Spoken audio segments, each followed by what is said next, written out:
Let's have a laugh. In a world of remakes and remasters, Are we playing your what was once sacred and cool has now soured and become lame. Radical. Gone are the days of Pops and Cowabunga. Now is the reign of slurp juice and dabs. Kids these days don't even know how bad they've got it. Now it's up to the best generation to rise to the occasion and make a show that dares to go where a lot of other nerdy shows have already gone quite a bit. That's right. They're going to talk about it a lot.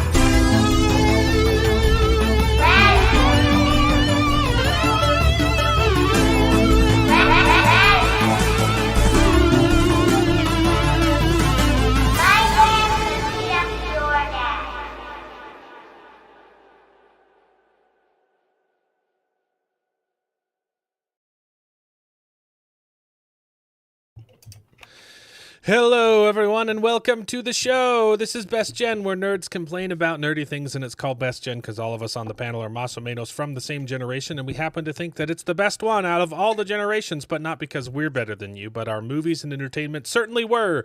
So strap on in and prepare to wax nostalgic as we reminisce upon the days of yore while simultaneously complaining about the utter filth that Hollywood keeps churning out of its sludge pipes on a daily basis. How is everybody doing tonight? Good, pretty good. Yes. Sorry, we had to schedule the show for 7:30, and I almost didn't even make it back for that. I had to go to a wedding, and we were... Weddings. Who does that? It was someone my wife knew, so I couldn't say, like, no. No, it was a very nice wedding. Beautiful hors d'oeuvres, none of which I could eat. Many carbs, lots of sugar. They had an ice cream machine and beignets, and I couldn't eat any of it. So I haven't even eaten my dinner yet. So I'm going to try and munch on some things in between other people talking. But I'm feeling good. I think I'm over the keto flu. Yesterday's stream was rough. I could feel myself like I can't even pay attention to what I'm saying because I had so much brain fog. I feel good today. I went to the gym, and let's talk about nerdy things. No Charles. Did he get arrested for his hit? No, he hadn't watched anything. He was really busy. He said he could hop on for a bit if we wanted to talk about the Jesus Christ video game because he played it a bunch, I guess. No. He sent me some gameplay footage too, but I haven't had a chance to watch it yet, so I don't know if it's like interesting. I don't want to like live react to it. I don't even know how long the file is. I haven't opened it. So I don't think he's joining. Other Jared looks like he's doing some girly stuff with his wife too, and we'll see if Ingram X shows up. It's always a surprise. Yeah. How are you doing, David? I'm hanging in there, tired, but doing well. Good. And Jared? Yeah, good. Everybody gets to learn how little life I had this week. How little life I have. Well, Jared had a very busy week. We'll get into it in a second. Let's see. We got some wonderful people in chat. Shelf Help Gaming was the first one there. Wow. If only David could be half as on time as Shelf Help Gaming. I did go to the gym, and Rose were the only ones I upped the weight on. Because I didn't go to the gym at all this week because I was sick with the keto flu. So Saturday was the first day I hit it, and I upped the weight because I felt good because I think the creatine's kicking in. If you want all that nerd bro talk, join us on Fridays for a while, and then it's going to change because Corwin's schedule is crazy. Let's see. Hail Justin Hancock, wonderful to see you. Jared is in the chat. Mark Clark. I'm late to the ball, I guess. No, you're not too late. I was late to my own show. First time I've ever been late. I was here I literally sat down at 7:30 and then I had to get the stream ready. So, who are we missing? Am I missing anybody? Oh, we got Fadeon in the chat. You got a notification tonight. Good. Oh, I forgot to put my Fitbit back on after I took a shower. So, Salty C, how's it going? You Fruitcake's going to review Freaky Friday 2. Honestly, I really like. At least I haven't seen it in like 20 years. When was the last time you saw the Freaky Friday remake, David? I think I showed it to my kids a couple years ago. Okay, so you've seen it more recently. I haven't seen it since I was a kid. I remember really liking it. Like I watched it multiple times. Yeah. The original is better. Have you gone back and watched the original though? Because no, like there's a whole sequence in there. Like, why was this in the movie? I don't know. I do agree. There's a lot of things that they did better in the original. The original with what's her face? Haley Mills. Mm-hmm. What's the girl's? Or no, I had a massive crush on her. Yes. Was there just one other one, or was there two other ones? Or am I thinking of Parent Trap where they had two different ones? Parent Trap was two different ones. Jodie Foster. Jodie Foster, dude. There we go. Jodie Foster in Freaky Friday and Candle Shoe. Baby. Candle Shoe, 100%. I was into Jodie Foster. Freaky Friday with her, but yeah. And then I was a teenager and I watched Maverick, which yeah. Our dad had a crush on Jodie Foster when she was younger, and I did not see it. And then you watch Maverick with Mel Gibson, Jodie Foster, and what's the other Western guy that's Jodie Foster in Maverick was just peak. Yeah, that was doesn't get better than that. Yep. And then you look at her today, and you're like, oh, what happened? Lindsay Lohan doesn't get nude. There's no point. I had a pretty big crush on Lindsay Lohan too when I was a kid. Herbie Fully Loaded, anyone? Yeah. Yep. We just watched that with the kids. Right before she got on all the drugs. You know? Ooh. And then, fell off the face of the earth, right? Let's see. So I enjoy the original. Haven't watched it in 20 years. I've seen like 3 trailers for Freaky Friday 2. I really, really don't want to see it. But we sent Jared to go watch it. Yeah. So. That's another one that, I mean, it could be. Like I just saw the one trailer and I was like, this is going to be worse than Hocus Pocus 2. So we'll see. Yeah. I never ended up seeing wanted to. I can't give you the comparison, but yeah. It was a good movie, okay? Okay. Yeah. Jared had a busy week. Yeah. I also missed last week too, so I've got lots of things to talk with y'all about. Yeah, we still need to fight about Fantastic Four. Because we haven't done that. I still need to report on the end of Stick. Although we kind of battled it out in the comments 2 weeks ago because you left all your thoughts. I was like, okay, I got to hear what he has to say on it, and then I was like, okay, well, so I left some comments, and we had. I feel like we mostly, obviously, I was being hyperbolic when I said he wanted to sacrifice his child. Like, yes, he would still be alive. Right. Whatever. Okay, so you saw. What did you see? You saw Herbie Fully Loaded. No. You saw Freaky Friday 2. You saw Freakier Friday. And what else? What else did you see? Bad Guys 2, Weapons, Sketch, and there's one. Oh, I thought Bad Boys. I was like, Loaded Weapon, right? Bad Boys 2 came out 30 years ago. Or Naked Gun, yeah. Okay, Naked Gun, Bad Boys 2, Bad Guys 2. That's the animated one. Yep. And what was and weapons? You saw weapons too? Weapons, yep. Good. And Naked Gun was the other one. I think I just put weapons on the thumbnail because it came out this week, so it's like Yeah. topical. I wanted to see it.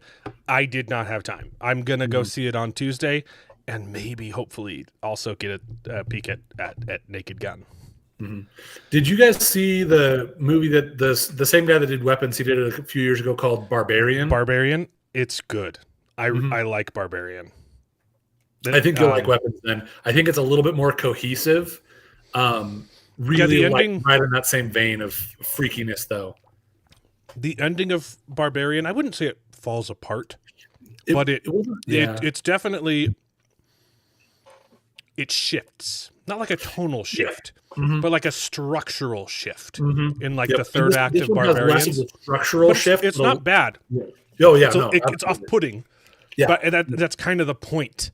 Is that you're like, oh, like this is not what you thought it was. It's way weirder. This one still has a shift like that, but it's not quite as dramatic of a shift. Yeah, like it fits a little bit. That's the only thing I've heard. The other one didn't fit, but like it's not as big of a shift, even though in Barbarian it was a good shift. It worked. You know, I know most of. I didn't watch Friday Night Tights, but I've seen them on Twitter. I know most of them really liked it. Like Quarter Black Garrett said it was really good. Yeah. Nerdrotic said it was fantastic. So I am really looking forward to Weapons. Yeah. Yes, and I saw the Phoenician Scheme was on Max, and I didn't have time to see it. So I've barely watched anything. I barely caught up on Foundation, and Jared's not here, so we can't even talk about it. And I found that I'm more primed to go watch things in theaters if I can, and if I don't catch it in theaters, if we talk about it here, I'll probably do it. Or if it's a big comic book movie or something more up my alley, then I'll still catch it. But last week, every time I sat down to watch Foundation, I was like, no, I'm gonna go watch Mobland. I can't. It's aggressively mid. It's season 3. It's better than season 1. Worse than season 2. It's just, and especially with this week's episode, like I can't spoiler it because Jared's not here, but it feels like it's trying to like throw in plot twists for the sake of it, and you're like, but like, okay, like you're not good at it, and it doesn't really change anything. It kind of just makes the story worse. It's like it's basically the equivalent of blowing up Terminus in season 2. Like, oh yay, we did it, and it has no effect on the story. And you're like, okay, so you just did it to shock book readers, I guess. But like, even that is a bad reason because book readers are already completely divorced from the show, right? Like, it's not like the only people who would possibly. It's just. Yeah. Foundation is rough. And you were mentioning Mobland 2 weeks ago when I was on the show. Right afterwards, I just kept watching, and I watched through up to like to episode 4 or something like that, somewhere in or 5. I don't know. Yeah, I was a little ways into it. It's really good. I'm excited to keep going on. I just wanted to prioritize. It builds. But I ended up. What was that? It builds. Like I wasn't hooked after the first episode. I was like, oh, that's fine. Yeah. Not as good as The Gentleman, but it's good. It's better than The Gentleman. Yeah. Well, it builds and builds and builds. The ending is masterful. I wanted to watch all the other Naked Guns, and so that's what I did this week. I actually went back. I found online. So not only did you watch 6 movies in theaters, he went back and watched all of the Naked Guns. And did you watch Police Academy too? I watched just Police Squad, the show. Police Squad, not Police Academy. So wow, that was fun. That one I was able to watch at a little extra speed. It was kind of fun because in like there was some good gags. They do like half of the gags from Police Squad. They do like almost directly take it, and of course there's a lot of them that are kind of recurring gags. But yeah. So that was good. Yeah, I was telling my wife about the Naked Gun, and she's like, "I don't know what that is. What the heck is that?" And I'm like, "Are there three Leslie movies?" Nelson? Like, who is that? I don't think I've seen the third one. Yeah, she had no idea who Leslie Nelson was. I found out she's never seen Airplane. Surely you can't be serious. I know, right? I was like, I showed her the trailer. Like, oh, that's where that comes from. Like, oh my gosh, we got to watch Airplane because that literally while we were waiting for Alan to show up. While we were waiting for Alan to show up, I was watching that on Paramount Plus because it's on Paramount Plus. So Airplane. Okay. You got to get that done then. Look, But yeah, so I was trying to explain Naked Gun with Liam Neeson is a remake with Leslie Nielsen, and she's like, "Who the heck is that?" I'm like, you mean the guy that was in all of the parody movies of the 80s and 90s? you said Liam Neeson, but Leslie Nelson. Right, he's in the new one. The new Right, one okay, is okay. Liam Neeson, yeah. Okay, yes, new is But- man. That's confusing. What? Right? I don't even care if he does a good job. Why would you cast Liam Neeson in the role of Leslie Nelson's son? Right, it's his son. I can okay, never. so I it's always direct- get those two mixed up. So. Yeah, it's That's not cool. a. It's, Yeah, he has a son in like the third movie. Well, they talk or about something it like in that. the third movie. I don't think. No. They No, do have there a is a scene flash where because do have- they bring him It's up kind and of like he's a a kid and he's in a fantasy suit and he has white hair Yeah. and he looks just like Leslie Nielsen. It's a little bit of a fantasy version. I don't think it's supposed to be the actual future, Right. but I think it's his like imagination of it. But yeah, Yeah. Oh, Full body condoms. But Liam Neeson does a great job. He like because I've been watching other things where like he's just really leaned into this like deadpan comedy that's very much in the vein of Naked Gun and the way that it. So he does a good job. You're saying yeah, Liam Neeson does a good job? The Liam Neeson trailers. does a good job because he Yeah. carries on that tradition very well. It does lose a little bit of its shine because it's done in a modern. It's not it's not the 80s anymore, so it's not an 80s movie. Yeah. But they still stuck really well with and they got a lot of the kind of humor, the like the wordplay and the visual gags and stuff like that. They leaned like, into a couple of other we like haven't- you'll see in the trailers the like I don't want to ruin another suit, gag. Right. That one didn't hit for me, but there were other ones that really did that were really good with it. So Have either of you watched like Angie Tribeca? I don't think so. So I've only seen a few episodes and it's good. It's not like on. At least it might be easier to find now, but when it came out, like there wasn't a good place you could watch it streaming. But it's basically, like the spiritual successor to like Police Academy. It's it's the same pun, slapstick, stupid humor, police procedural, and she's in The Office and Parks and Rec, and she's slightly diverse, but I don't know what kind. Rashida What's her Jones. face? Is it Anne from Rashida Jones. Rashida Jones. Parks and Rec? Yes. Yeah. Okay. Yeah. What is her ethnicity? It's a good Is question. it Indian? What is it? Leslie calls her. Leslie says she's like my ethnically ambiguous. Yeah, unicorn or whatever. yeah. Yeah. No, that's why it's literally a joke in the show.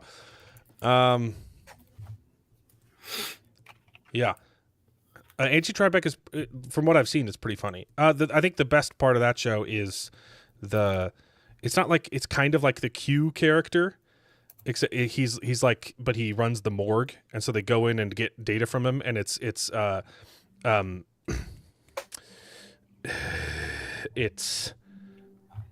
Dr. Octopus. I had his name, and then I started talking about it, and I forgot his name. Molina. Alfred Molina. Yeah. It was out there. She's black. Okay, she doesn't look black. I mean, like Well, maybe like she looks like an obviously is. eighth black. Yeah. Alfred Molina is kind of like the Q character, and like they just have him in like 5 minutes of every episode, and it's the best part. It's Otto Octavius. I'm sorry, I said Doc Ock. How dare you? Yeah, so like Angie Tribeca, I was gonna say, like, we haven't lost that art. We just don't use it very much, and like that's the only other example I've seen of that kind of humor in modern media. So I'm excited.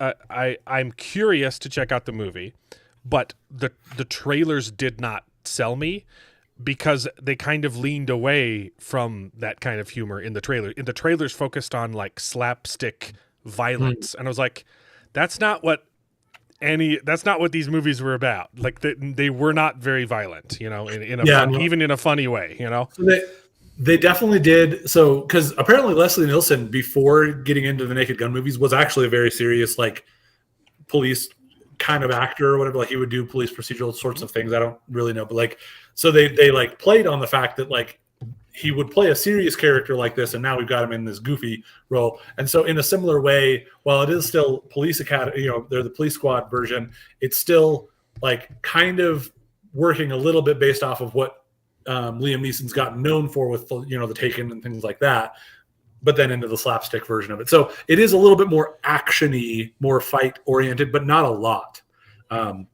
Like the bit that you get in the trailer with the that's all that was in the trailer. It was all action in the trailer. It was like, yeah, but that's not Naked Gun.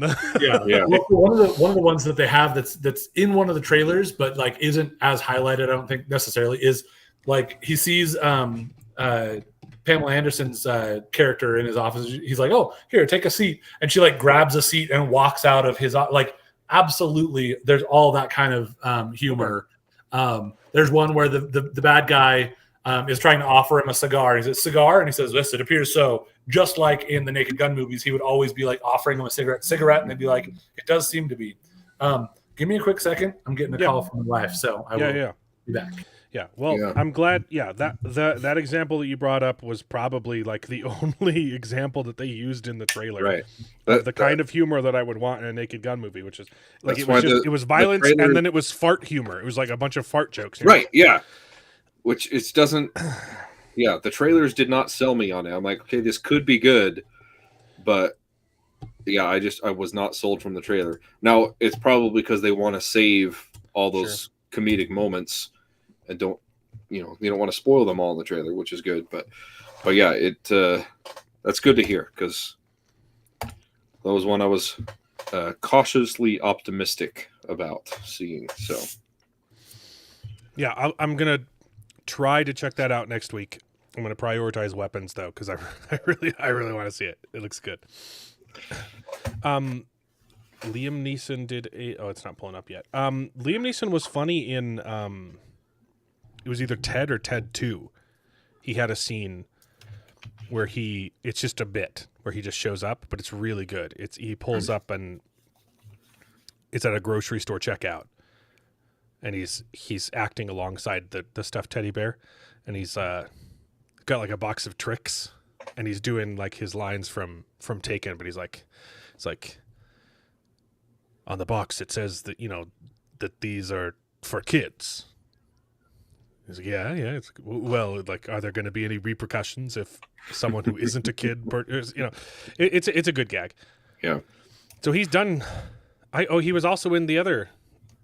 He was in the A Million Ways to Die in the West. Oh yeah, I think he was a straight man in that. So did I have not finished Kings yet. I didn't have any time this week. So, I did. However, I did finish Full Moon, which is the Dresden Book 2. That was really good. I liked it. And I've started the third Vorkosigan book. I know this is not what it's called. Every time I say it in my mind, I say Cartagena, but it's not. It's Cetaganda. And I'm 33% done with it. I'm a third of the way through. I just got to the part where it explains the setup for the book, like why it's, and now he's okay. I got to go solve this problem.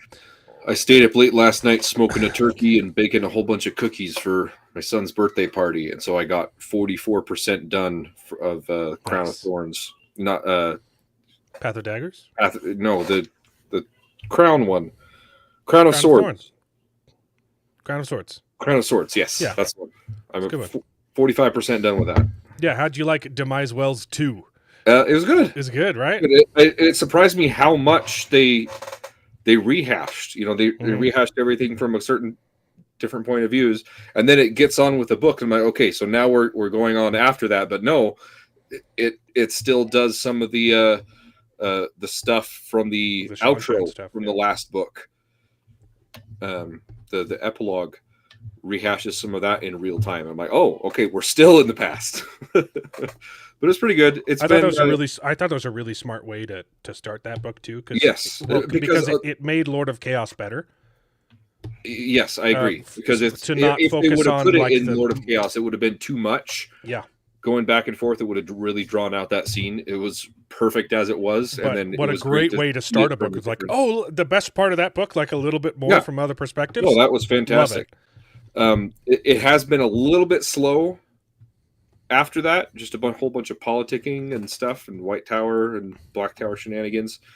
Okay, Mostly the little White Tower, but it's been good so far. So yesterday, on the other stream, I said that The View got canceled because I saw it online that The View got canceled, and I literally it doesn't exist anymore. So it was fake news. What they were pulling from is that one of the ladies on The View said, "We're going to Trump is going to cancel us because of political pressure." You're like, okay, this is retarded. That's just they're just priming the pump so when they do get canceled, they can blame it on Trump, of course. Yeah. So that was fake news. Sorry. Next week it might not be fake news. I read it as news though, but I was like on my phone and I hadn't had time to verify it yet. So yeah. Sorry about that. This is also not news. Darn it. It's a rumor. I literally just read. Hold on. This one's a rumor, not confirmed, that Starfleet Academy has already been canceled before season 1 has even aired. Which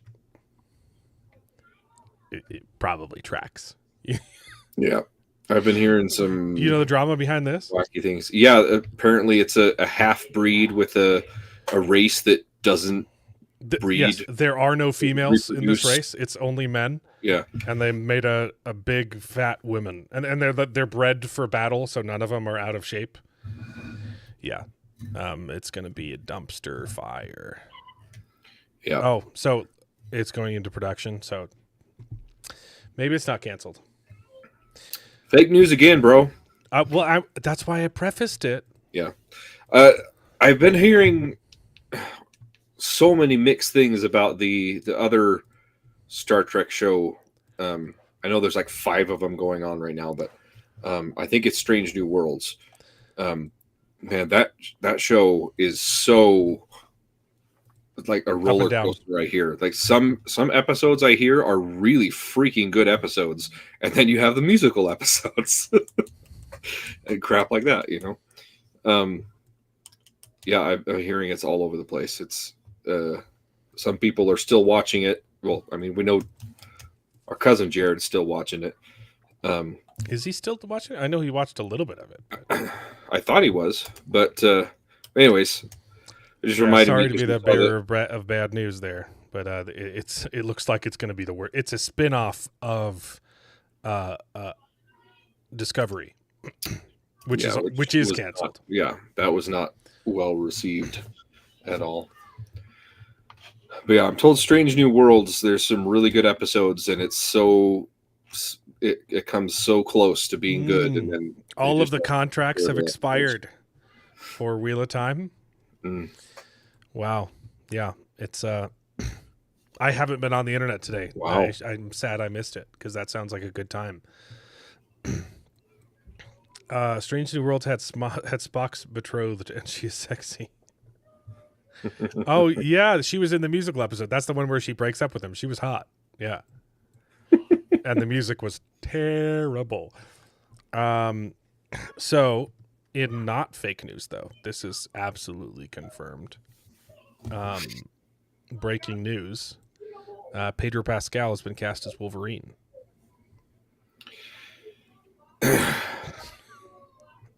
Okay. It's a joke. At least it's finally a role that's appropriate for him to have facial hair. Just saying. Except it's still it's still patchy. the patchy. Grok did him a favor here. Oh yeah, for sure. He filled in those sideburns quite a lot. So, you only watched Next Generation and the movies, even the older Trek movies. The new stuff seemed like garbage. Yeah. Yeah, I've watched a handful of Next Generation. I've watched all of the original series. and I'm just going back to watch Next Generation again because I was watching it on one of the streaming platforms and then it left. He still has his mustache. They should have made the mustache red though to match the hair. Oh yeah, that would have that. Yeah, yeah. Here we go. Love it. Yeah, love it. Okay, I'm trying to organize the rest of these. Did Charles send me this one? Hold on. Someone you didn't send me the Instagram video, right? I'm gonna copy this and save it for next week when Charles is here so he can explain why he sent it to me because I haven't watched it. I don't want to just like live react.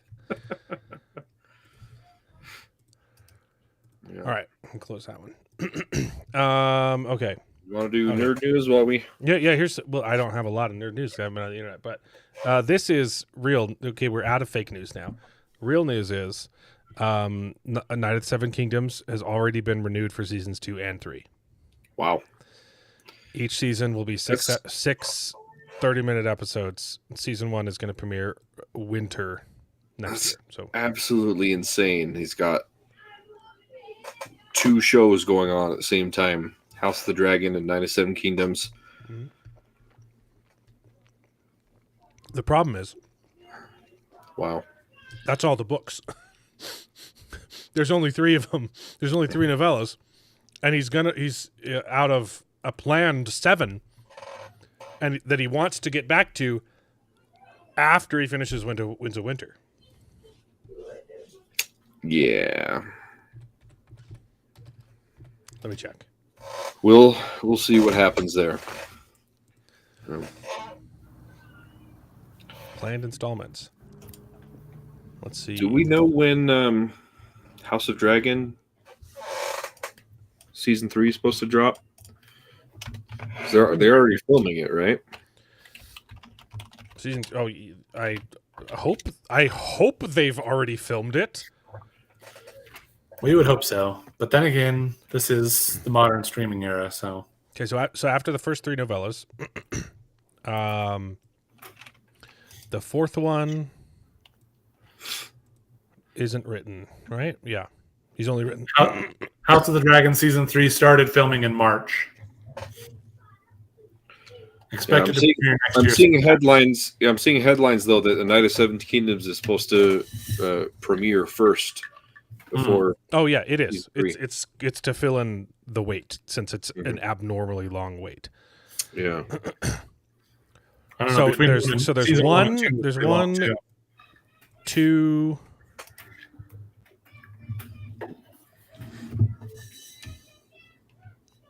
3, 4, 5, 6.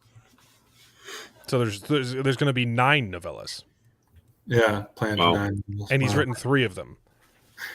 The benefit Can he here, not finish Winds of Winter? Like, no. He said as soon as he finishes Winds of Winter, he's going to go back to Duncan Egg.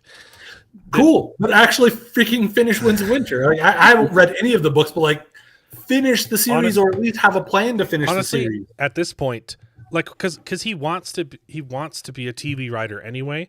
Right. Just get someone else to finish A Song of Fire and Ice because you obviously don't care about it anymore. Absolutely. And finish Duncan Egg because the TV show's happening right now and you're going to run into the same problem.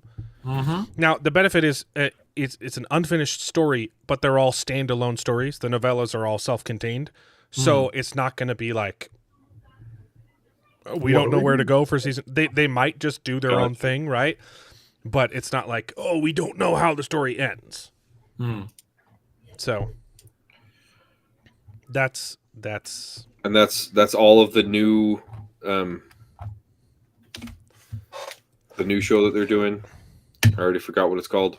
Night of the Seven Kingdoms. Night of the Seven Kingdoms. That's an anthology. Yeah. A planned 9 books. He's written 3 of them. Gotcha. No, yeah, that's not as bad if they're all just separate stories. What sucks though is they're going to make 3 seasons of this, and then 10 years later he's going to release book 4, and they're not going to be able to adapt it with the same actors. I thought you said it was different. I thought you said it was an anthology. No, but it's the same character. He just goes on self-contained adventures. Oh, gotcha. Yeah, the different sides. It's the Tales of Dunk and Egg. Right. So Sir Duncan and Egg is his squire. And I Got it. almost spoiled the first novella. I almost kept talking. Okay. Yeah. So it's a good thing, but also like, just come on, Georgie. Come on, George. Do better. Okay. Do better, George. You can write a finish book. Winds of Winter You can with- write. You can finish Winds of Winter with an email. You can. You know, he actually probably could. To your point of the whole like, just get someone to co-write it with you. Hey, Brando McSando, finish this for me, please. Gosh, can you imagine him No, that was trying such to a write bad in George R. R. match. Martin style? Yeah, no, I think don't- Joe Abercrombie could do a decent job, or maybe even Patrick Rothfuss. no, Yeah. no. Yeah, because he doesn't have anything else he's working on. Right. Hold on, what's it called? What's his name? There's another author who does Grimdark pretty well.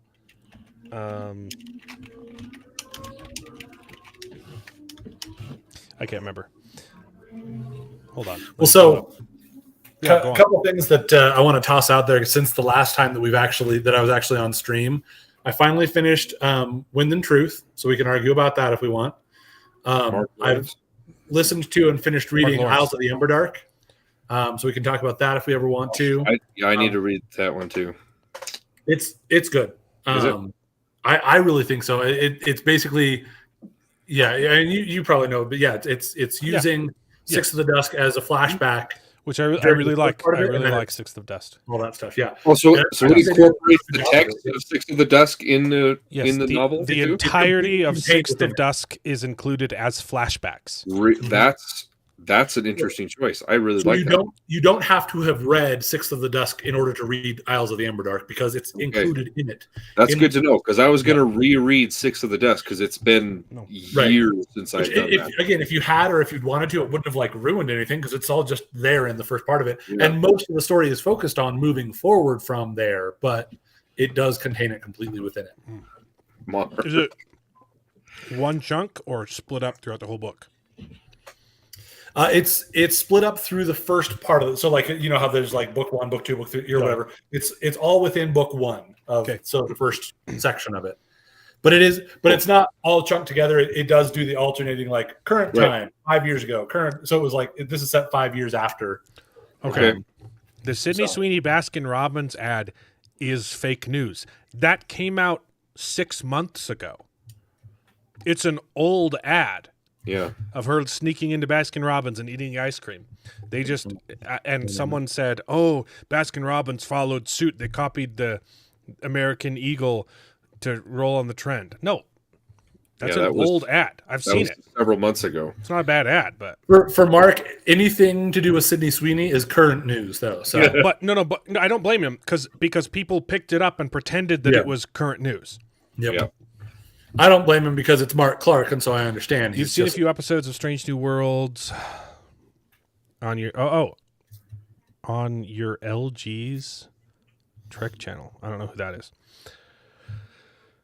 Yeah, no, it's Can't connect it in your head to the That's not original bad. series. I've heard mostly good things about Strange New Worlds. can though. George R. R. Martin even get out of his house, or will the fire department have to blow out? All right, he's not that fat. He's out of shape. Yeah, for sure. I mean, he's a famous author. you know, that's a good point. Considering how long it takes to make a show this now, he has time. That's the thing. He had time to finish A Song of Ice and Fire. He was 5 books deep when they started the show, and he didn't release a single book. Yeah. Which will come out first, Winds of Winter or a new episode from David? Ha ha ha ha! You're so clever. I know, but it's Sydney Sweeney. Okay, so I think we should rewatch it. Well, okay. On that note, I do have some follow-ups to the American Eagle ad. Oh, no. We've got Oh no! That's He has extra jeans. that one's pretty good. That one's pretty good. Yeah. There's another one, but I need to set it up properly because you need sound for this. Oh no! Okay, so let's go. Man, AI Tab, getting good. share audio, share, and I'm gonna make it big. Okay, here we go. You're welcome. Oh no! No! What? Genes have been passed down from parents to offspring, determining traits such as hair color, personality, and body. Me? I had crippled genes. Ricky Berwick has crippled genes. See what I did there? Genes Did he actually put that out? Is that? Yeah, no, that's it. Yeah. Yeah. Ricky Berwick's awesome. Man, he's the ultimate. all right. self- I haven't even heard of him. He just streams. That's all he games, does. He stupid makes fun video. of He makes fun of for himself being- for being a cripple. Yeah, Yeah. it's great. I mean, great way to have a positive attitude. Yeah, agreed. He's really funny.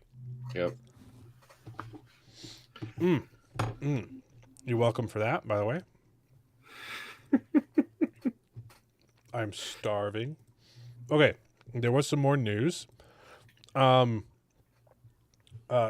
Fantastic Four is absolutely bombing in the box Yeah, office. its second week was. It's doing horrible. Well, it wasn't an 80% drop. I thought it was like 60s. No, week two was an 80% drop. Week 3 was a 60% drop from week 2. I could have sworn I remember seeing that. I can pull it up on the numbers too. But the discourse has been absolutely stupid.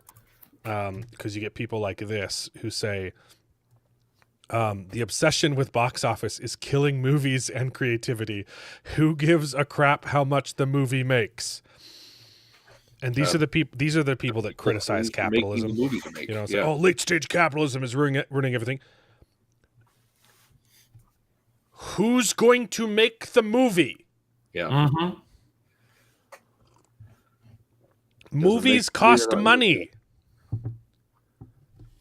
Which, there is something to be said about how much it costs to make a movie, because those Yeah. prices are getting ridiculously inflated, right? And a lot of that is money laundering. Right. But the success of movies like Godzilla -1 proves that, right? Yeah. What you can do on a limited budget. That movie was fantastic. Just like self-control a little bit. Yeah, right. But yeah, I mean, movies have to make money. That's the point.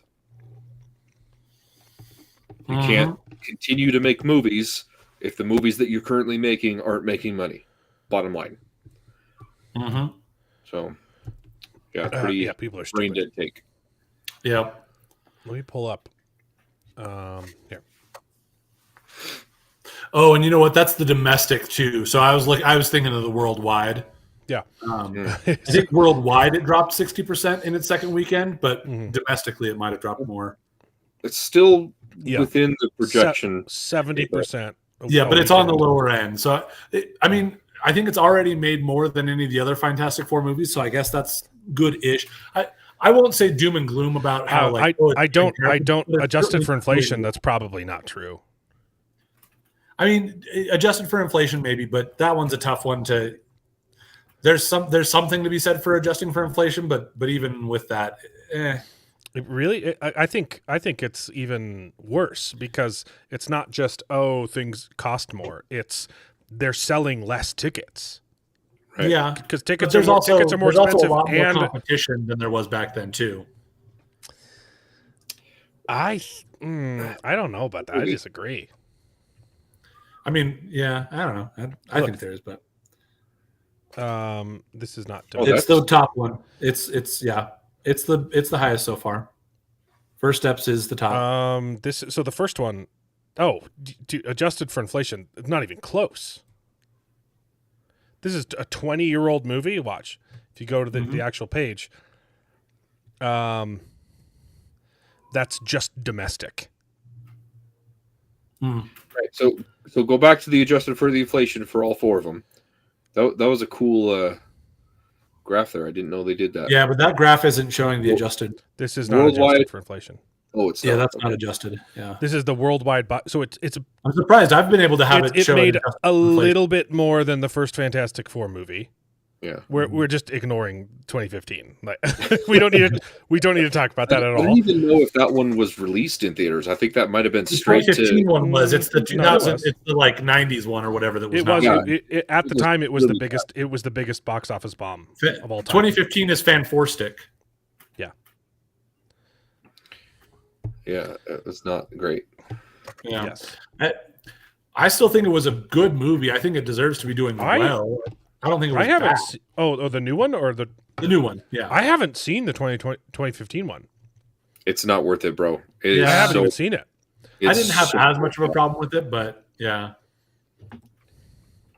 What would Cleon have to say? Late stage capitalism. Such a joke. You can read that in his book, The Naked Capitalist. I don't think there's a lot of a message in this one here in this year's one. The Like, new no, it's not woke at all. yeah, Justin other Hancock than- saying 20 years ago the message wasn't in your Right. face, and I'm like, I don't think there extremely was a dislike message. the one line that the smartest man on earth says it's an ethical decision to give up my child. and so we had this out a little bit in the thing. Yeah. To me, it's like he's just acknowledging the needs of the many outweigh the needs of the one or the few concept, but he's not even arguing for it. He's not actually saying he wants that. But of course, she, as He the does mother, say being very that's not a protective, choice that I would make, but it is an ethical choice. And I'm like, no. No. Yeah, well, and here's the other difference too is to a slight degree is this is also a kid that's already alive, and you're not necessarily giving him up to be killed. You're just giving him up to be probably worse, but still, I don't know. Anyway, A fate worse than death. Yeah. I That's an did ethical think it was choice. an for myself. interesting commentary though, where The rest of the movie is like this is super probably a point- decision that yeah. if he was grown up, he would actually probably make for himself. He would sacrifice himself for the world. I could get behind that. I could see that potentially being the case. Now, I don't think that it's right to make that decision for him, but Right. Aside from that one line, the rest of the movie is actually like pretty pro-choice. It's and pro-family, right? Yeah. It's not a woke movie. It's just pro life. I mean, yeah. man, were you let down by the third act too? So to me, it was like I was saying a little bit in there. I don't think I was let down by it completely. I went with it, and I didn't have a problem with like, oh, that's a dumb idea that he has.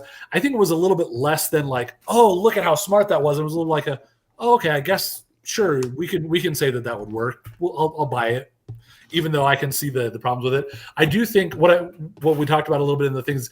I do think that from the time that they left the black hole, their depiction of the passage of time really fell apart. Mm-hmm. So it becomes harder to like follow. Like, wait, how urgent is what's going on? They made a couple of little acknowledgments of like, oh, because she's stuck in the black hole, it'll take her a month to get out. But and they like slingshotted around the black hole to make it so that they could get back faster than they would have without their faster than light engine. But it's still, like, but that was the thing though. They didn't just like slingshot around it to get faster. They slingshotted around it and then entered the black hole's faster than light travel thing, which I thought they could only do with the ring. That was like it showed the same animation, which I was like, of them what was the being in ring the thing warp for? I don't space or get it. whatever. Well, it's Was it again, just it's extra probably something that they engines or couldn't- something? that their ship didn't have the energy to output it, but that with the slingshot that helped give them the All right. speed to get into that. I don't know. It just needed it literally just like one line of dialogue to Yeah, if they had a little bit more there, and then also like they have the whole thing. Once they get back, they're like, hey, we need to all work together. We're going to do this. But they make it seem like it happens teleporting over, the like, 2 planet that days. was such stupid. What was that? Teleporting the planet away was just so stupid. But they What a make it dumb seem plan. like it took like 2 days to create everything. It feels like they're saying it happened over 2 or maybe a week, but it's like no, that would take No, even no. with everybody By the completely time they working started together. constructing it, like Galactus was already in the solar Right. system. And they're showing like It him was like passing Jupiter, and you're like, passing Mars, like, and, and you're they like, said like we have like 1 week until he gets here, and they built that entire thing in 1 week. yeah. So like honestly, to me, it's like no, that should have taken like you can say it took them a month and say that they were able to do it or whatever, but like I don't know, it just kind of fell apart with the passage of time. The other thing that they kind of acknowledged with the like, oh, the passage of time was that Ben grew a beard, but like you didn't get a good feel for like, oh, how long does it take him to grow a beard like that? Like some people grow beards pretty darn fast, and he's a rock monster, so who knows what that's going to look like, you know? So worldwide box office adjusted for inflation is over $500,000,000. Yeah. Holy crap! So not even close to the highest grossing Fantastic Four movie. Yeah. On a technicality, if you ignore the science, you know. I would actually say the other way around, where it is the highest grossing, but on a technicality, you could say that it's not really because of inflation. Because also, like, besides just the fact that inflation happens, there's also like a lot of, I don't know, there's just a lot of other things that I don't think that we should ignore inflation when it comes to some of these comparisons, but I also don't think that it's as useful of a like comparison metric because there's so many other It is though, because the dollar is worth less than it was back then. So back then, my point is this amount of money to the was puzzle.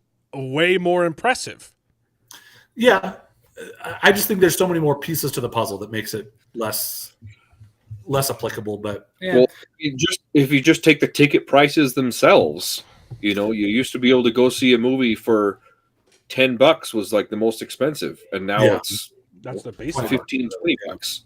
Yep. So yeah, prices themselves have gone up since too. Right. So if it makes I more really money, do it's think because the number of tickets would probably be the best metric to just compare. So Right. you have the actual inflation, you have the devaluation of the dollar, you have the increase of ticket prices, you have the decrease of seats in theaters.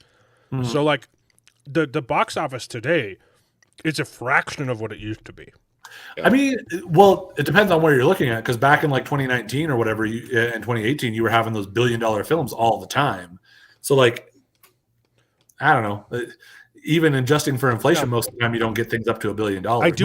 I do agree that comparing it to a film like Gone with the Wind, which is the highest grossing movie of all time and can never be beaten, is unfair because that was the only movie in theaters. Right. And it ran for like 5 years, you know, like, yeah.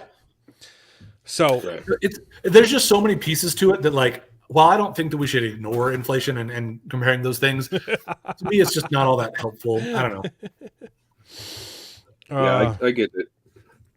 Yeah, that's the thing. It was promoted as the movie was promoted as woke. They literally said in the press. Yeah, in the press, we covered it on the show. In the press, they said that Sue Storm was going to be the leader of the Fantastic Four. And I didn't see that one, although I did see the one saying that, like, oh, Johnny's not going to be this womanizer, and then, like, that was again very much in the service of the movie because he was important to the plot that he was a womanizer, and he was still absolutely he was shooting a shot with Alien and like all that. Like, yeah.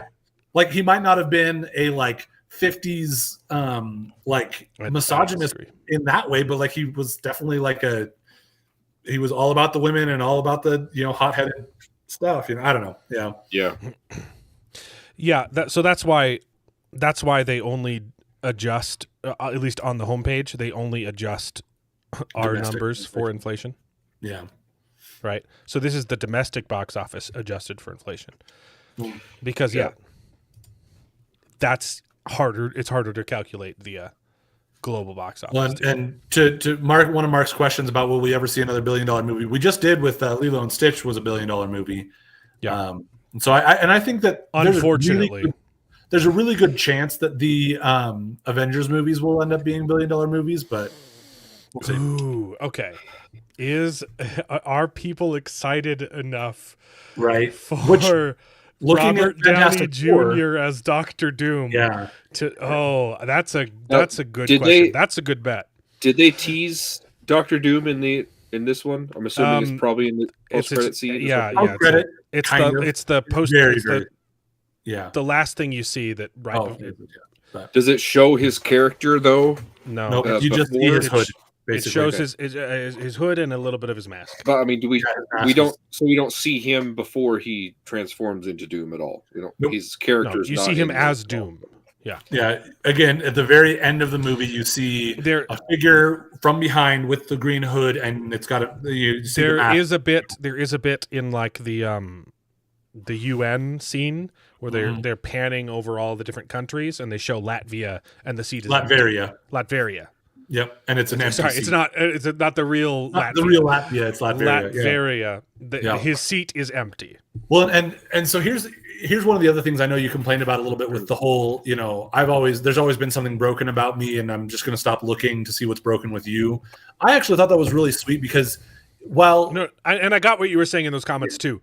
That's not the character though. Like I get what they were doing. Yeah. But that's not Reed Richards.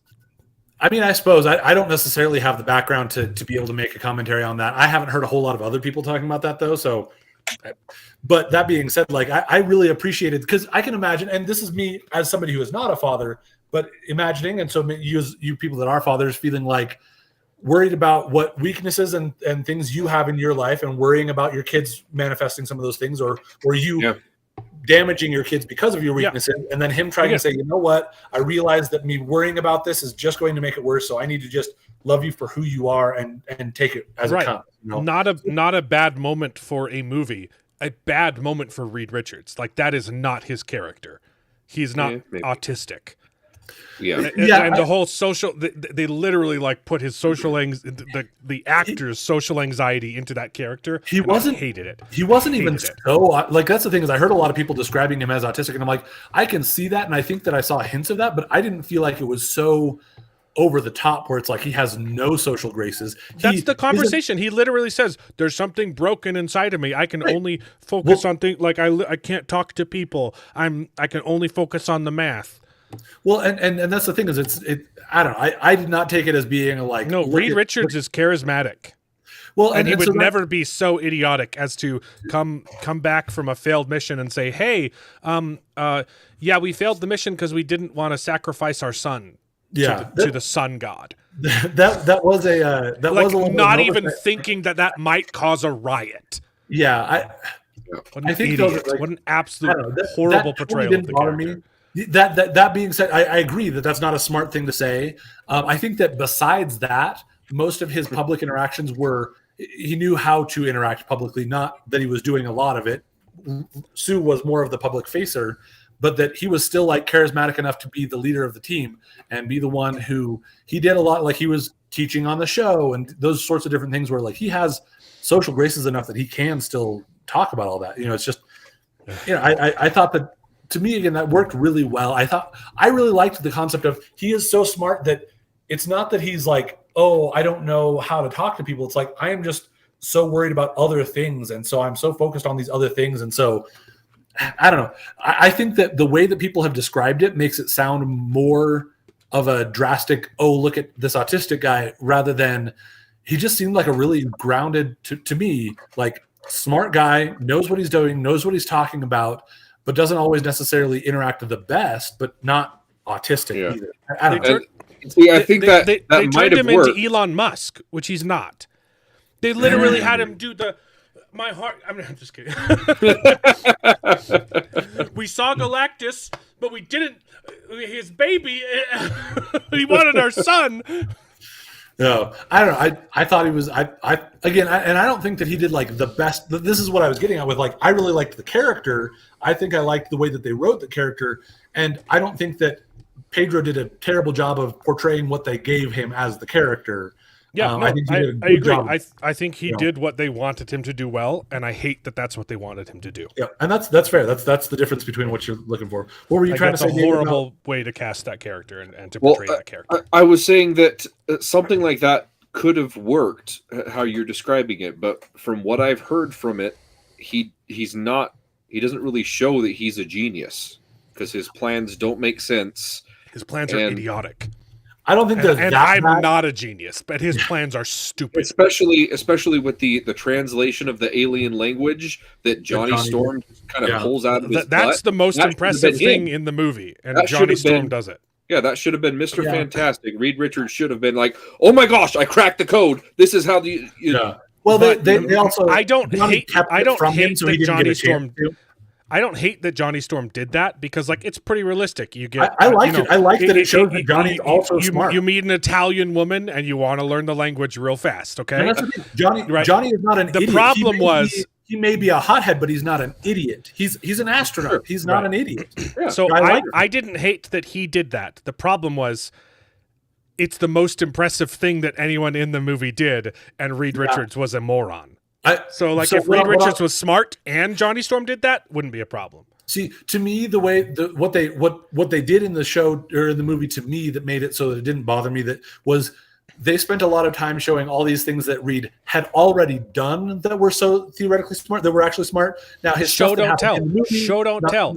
Well, they did. They showed and did a lot of telling too, because they were trying to do it really quick to show the history. But they showed all these things that were there in the world were due to Reed and his smarts and having figured things out, like the whole Baxter building and the space travel and all that was stuff that he worked on and did and caused to be the case. So like, to me, that was Reed has been very smart and caused this world to be the way that it is. And he's trying to lead the team and doing things that are, at least they were trying to portray them as still at least somewhat smart. Yeah. And then here's the thing that Johnny did that was smart in the movie. He just didn't do telling during the movie. That's more of the telling, not the showing. Is that look at all these smart things that he had. Doing things in the movie would have been more telling, I think, than showing that like this background stuff that is just there. You can figure it out and piece it together. I don't know. I need to finish watching. I never watched Venture Bros as a kid, but I started watching a few episodes here and there. It's so funny. It's such a funny show. But okay, so I do want to say one quick thing because I know like we're weeks past when we were trying to talk about this, but stick.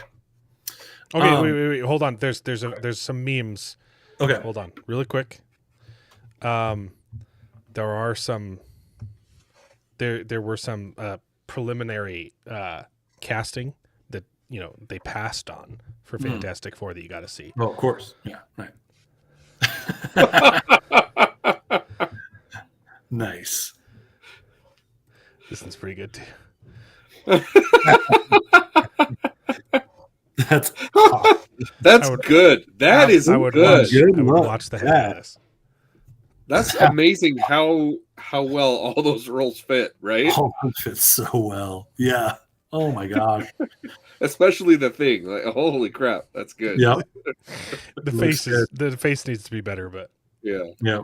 That's awesome. Okay, you can talk about Stick now. All right. So the stuff that bugged you about that one character, it does fade away for the most part. It doesn't completely go away, but it gets less insufferable. I mean, you'll still probably not like it. It'll still probably be too much for you to begin with.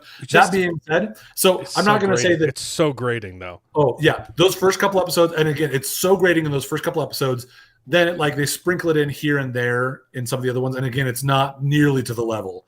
I just can't imagine meeting that character and then hiring him, whatever, and say, hey, I want you to be my mental health coach. Like, well, the way they set it up made some sense to me, but it was any other character, you could have literally picked any. to me, what was so frustrating was this kid is such an idiot, and he's only listening to this. But he was only an idiot in that episode. It's like the entire show shifted so that they could add that character in it. Like, they were butting heads before. But it was a give and take, and then he says one tiny thing wrong, and all of a sudden I'm gonna throw it all out the window. Yeah.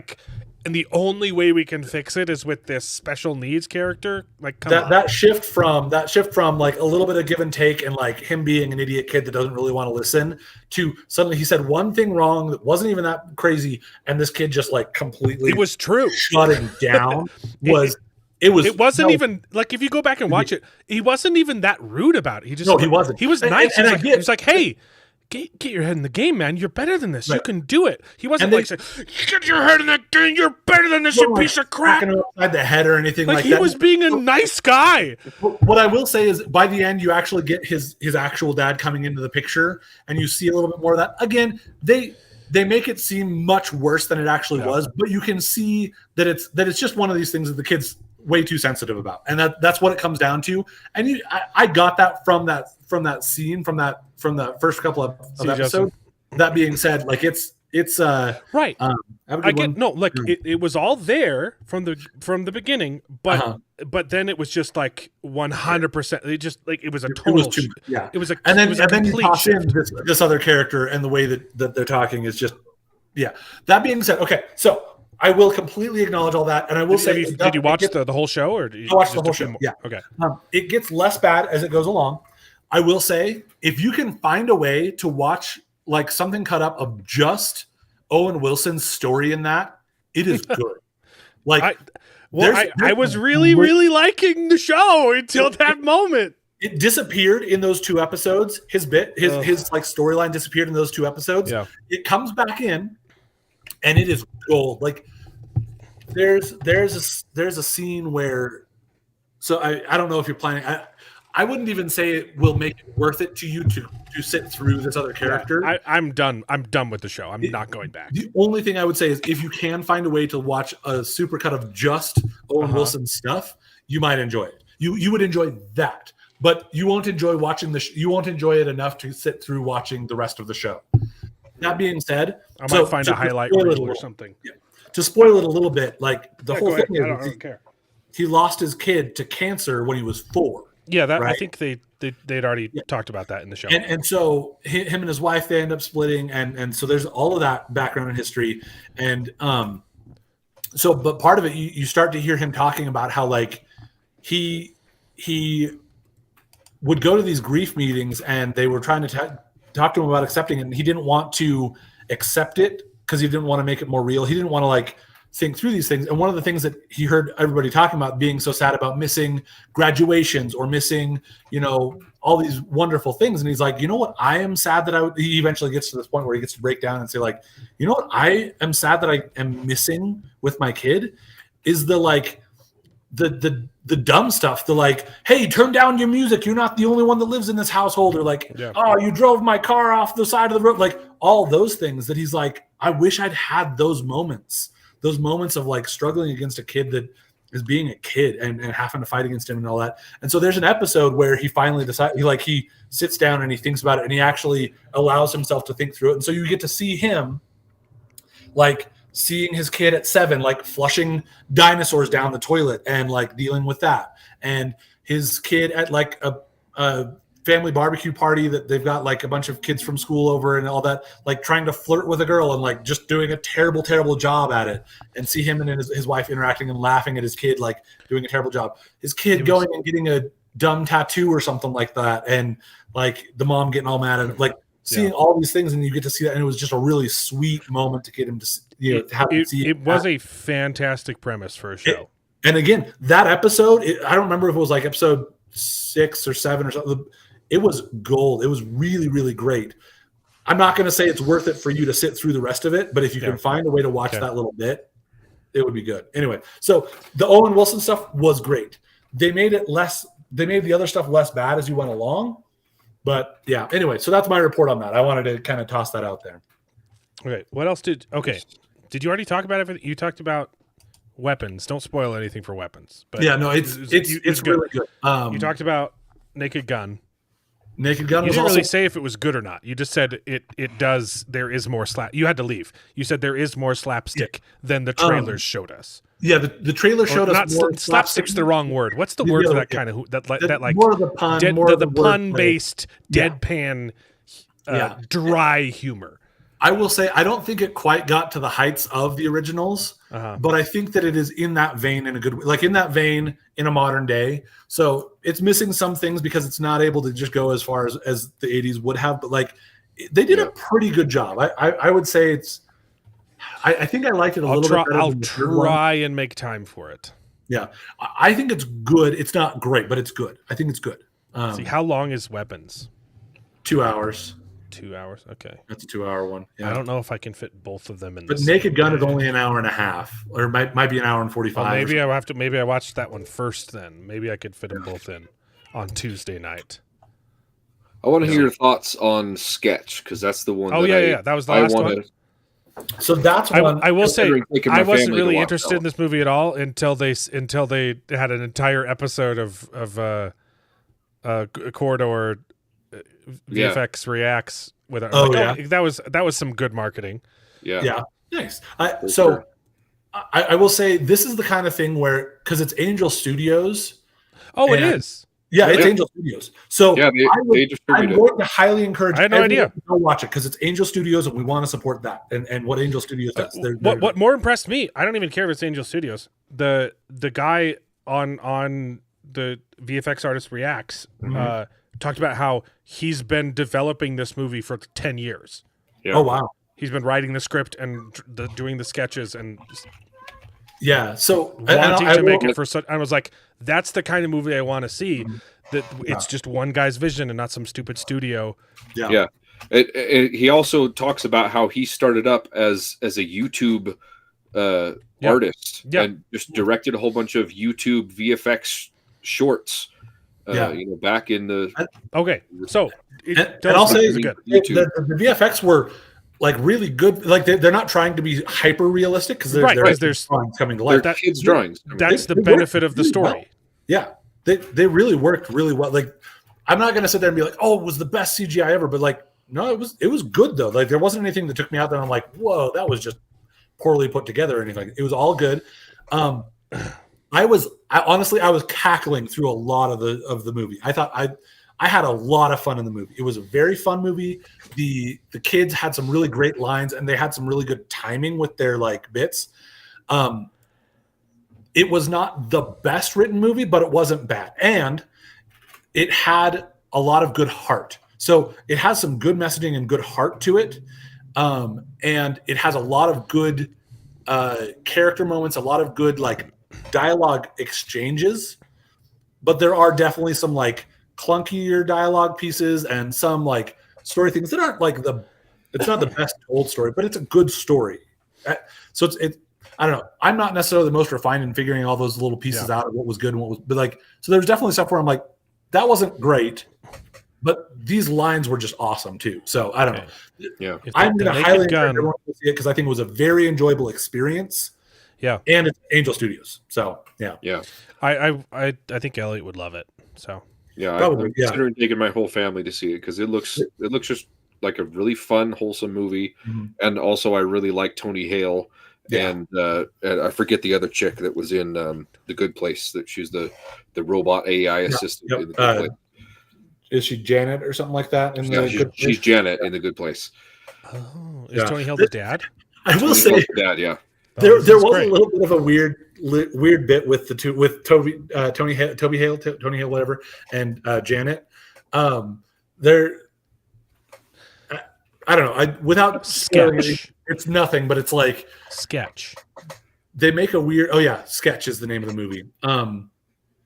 It's about a kid. It's a kid whose drawings come to life and turn into monsters.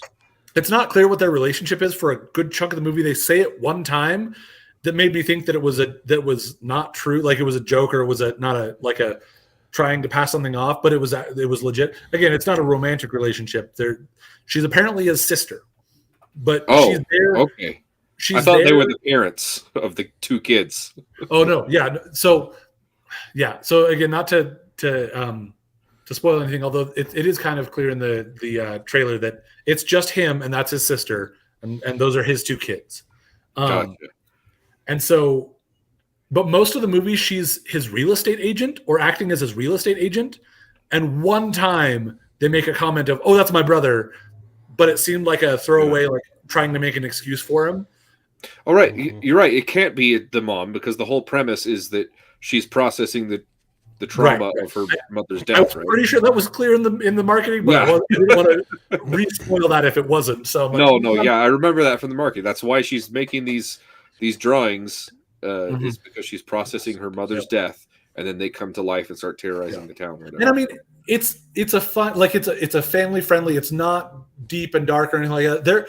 I think it does try a little harder. Like watching the trailers and the actual aesthetic of the monsters is not very scary, right? Right. They do like it feels like, oh, it's going to be this level of scary because it's these kids drawing monsters.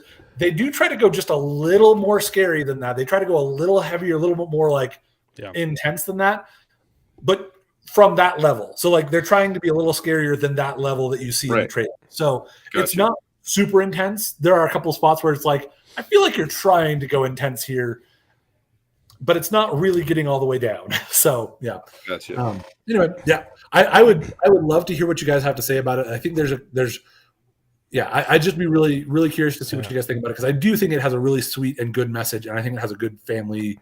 It's a great family movie, I think. So Yeah, I want to take my family to see it. It looks I really can fun. see both movies in the same night. yeah, I'll so have to that's with weapons. that's one of the things that you guys got to find out about me, is that I am here in an undisclosed location, and so I have a lot of and your time. wife's out of town. My wife's out of town, so it's like, So and I also have the Regal Unlimited pass, and so I can just literally last night after I got off of work, I'm like, oh, I'm going to go watch Bad Guys 2 and what was the other one that I watched last night?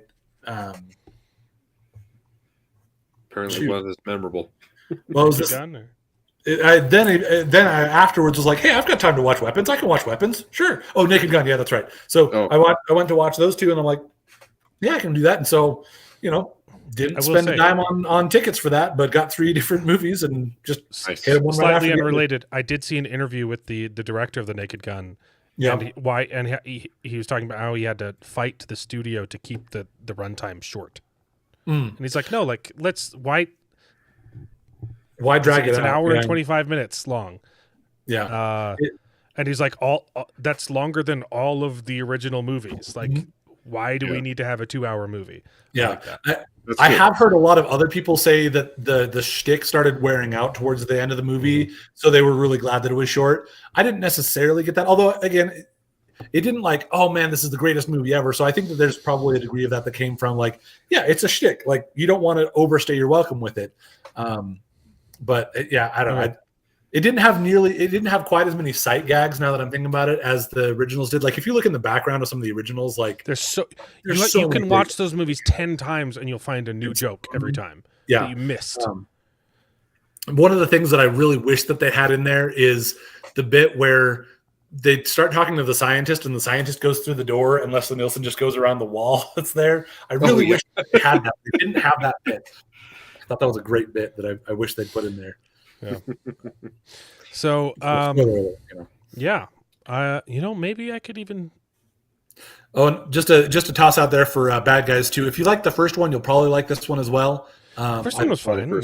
Yeah, I think I've seen. My kids have watched it like 10 times. I think I've seen the whole movie in chunks, in bits and pieces. It looked good. It's not fine. One that I'm like, oh, y'all need to really check it out because it's amazing, but it's good. It's fun. Yeah, it's another. It's right in the same vein. It continues the story really well. Has some good moments. Yeah, thought it was good.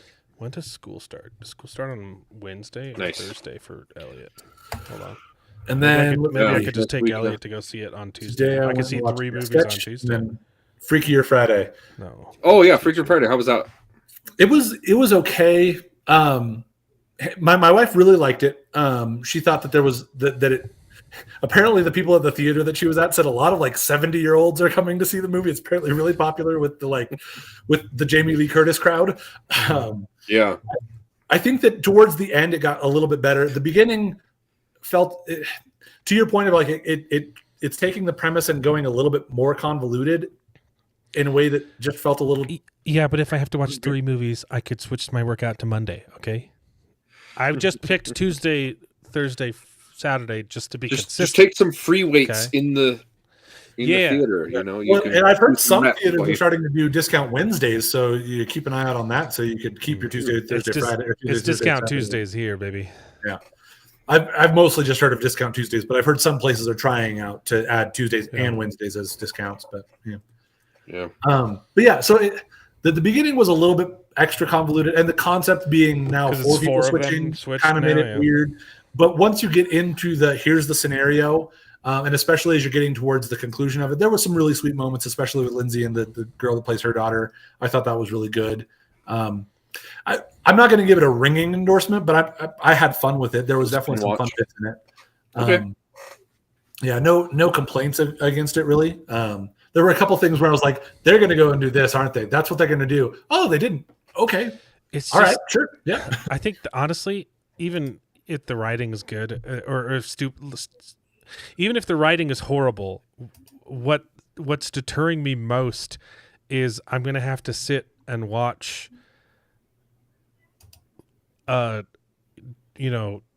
washed up Lindsay Lohan for 2 hours. I can't. It's so hard seeing her face, and she's in some commercials now too, and it just breaks my heart every time I see her. I'm like, oh. Yeah.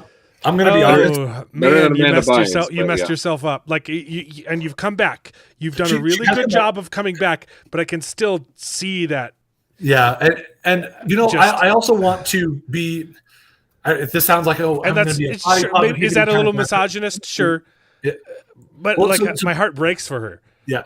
So it's going to sound. It seems like it could be coming across as like, oh, let me be body positivity or whatever. But at the same time, like Hollywood does all sorts of crap to people's faces and That's bodies true. and stuff like that. And so, like, I think that she's coming back from having done all of that. There is one trailer where she talks about being a mom that I actually really like. Yeah. But it's still Yeah. man, what you did to your face is It it's doesn't- so sad. It feels like she's back to being like you know what, I'm just going to be me and not worry about trying to continue to mess with my face. And so like I want to applaud the fact that it's like, embrace being quote unquote older. That being said, She absolutely got a nose job though. Yeah. I know that's one thing that I will say though is so the love interest for her in this movie is the guy who was Jason in The Good Place. okay. And I was sitting there going, man, she's got to be so much older than him. Oh, shoot, she's only 39. They're the same he's like age. 37 Is she or something younger like than him? No, he is a couple years younger than her, but like it felt like I would date Lindsay Lohan before Zendaya. Yeah. yeah. But it felt like there was a bigger age difference than there ended up being. But yeah, that was one of those things where I was looking at it going, oh man, he's got to be so much younger than her. Oh, he's not. Oh, okay. I mean, he's just a little bit, but and I think it comes down to that, like, yeah, the Hollywood life really ran her over. Yeah. She ran herself over with the Hollywood life. Yeah, Chad agrees. Yeah, Lindsay. Yeah, for sure. I mean, I'm happy that she's doing better. Yep. It's still just, man. I will say because I watched the musical one that they redid of the Mean Girls, the Mean Girls musical one. Oh, and she yeah. popped up in that. The new one? Yeah, the newer one, the one that they did as a like a movie of the musical of the movie or whatever, right? And I'm trying to remember, but I remember watching that one and being very distracted by the fact that like you can tell she has had work done from a Hollywood perspective, and it's just like that's just really distracting to me. Or maybe it was one of the Hallmark movies she was in or something like that. I ended up watching at some point that. But in this one, it is less distracting to me. The like, having gotten messed with Hollywood so much. Yeah, it's definitely worse because I had a big crush on her as a kid. Yeah, and now it's like, oh, right. Yeah. But anyway, yeah. So hard to give it. Like I can't really give it a ringing endorsement, but I thought it was still enjoyable. Like I would imagine if your wives really liked the first one, they'll probably like this one. I don't know if she's seen it. And if you like the other ones, you'll probably we like haven't this one. had that discussion yet in our marriage. We haven't sat down and said, have you seen the remake of Freaky Friday? Have you seen the Lindsay Lohan one? Because a lot of people probably won't really be aware of the fact that it's a remake or think about it, even if they'd be like, oh yeah, there was an old one. But yeah, most people don't even know about the original. So yeah. Yep. Well, it's like looking again at Parent Trap. There was a previous Parent Trap, and there was another one before that. Yeah, how The many? Lindsay Lohan Parent Trap. Lindsay Lohan did a number of remakes of old classic movies that nobody knows about. How many versions? I will say, there's only been two. No, there's been two before of Parent Trap. Parent Trap. Parent Trap. There were two before Lindsay's.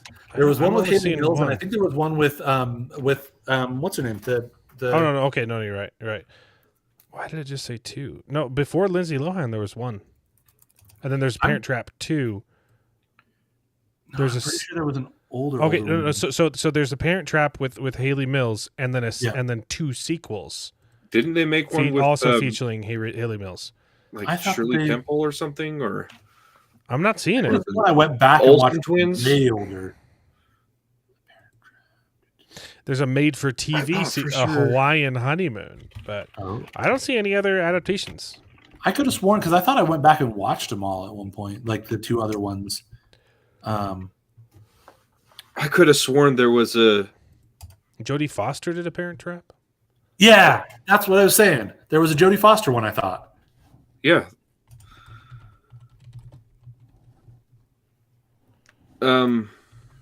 I could have sworn there was a. I haven't Parent seen Trap that with one. the If Olsen there is twins, one too, with but Jodie I Foster, just- I haven't seen it. Oh, okay, no, because there's an It Takes Misremembering. Two with Mary Kate and Ashley Olsen that I wonder if That's what it Going on was. looking at the Wikipedia page of the, you're of right. the original story. I don't that know it's why based Google on. was lying to me. It said there's only 2 adaptations. Yeah, okay. Yeah. Jodie Foster did do a Parent Trap. No. Jodie Foster's in the one with Lindsay Lohan.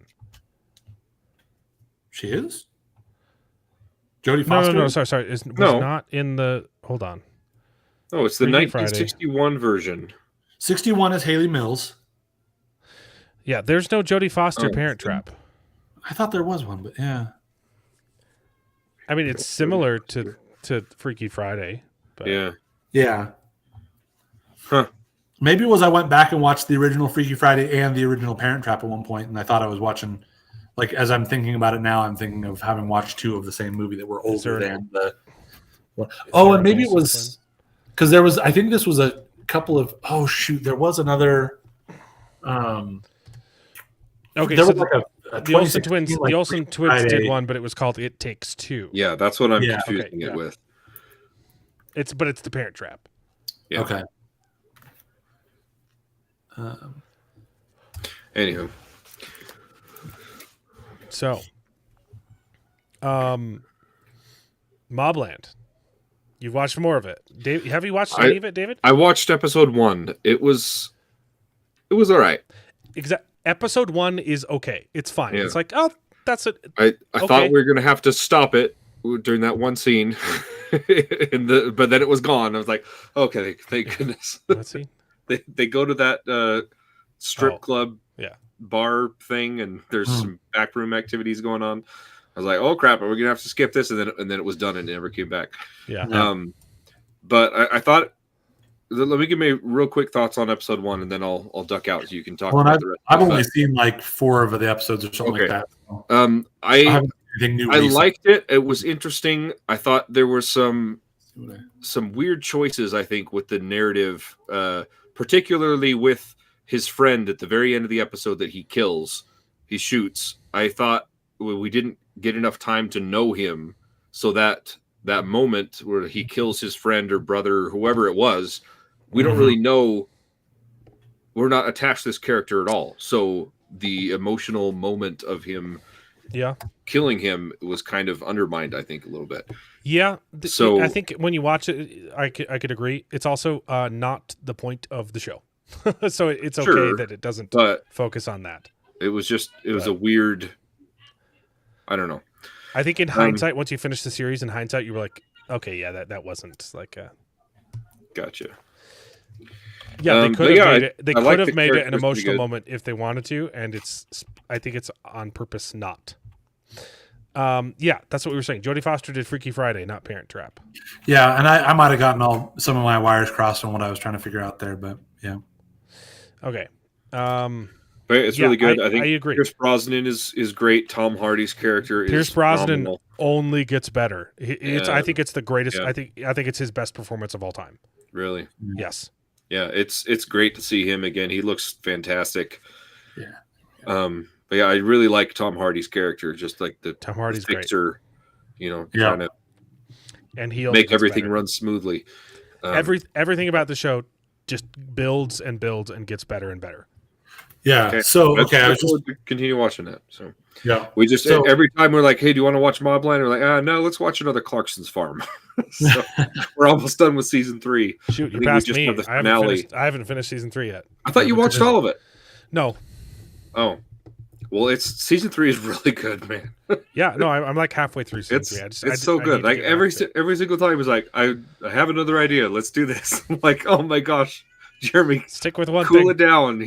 Just master one thing before you move on. But no, it's really It's a good. great show. It's It's addicting. fantastic.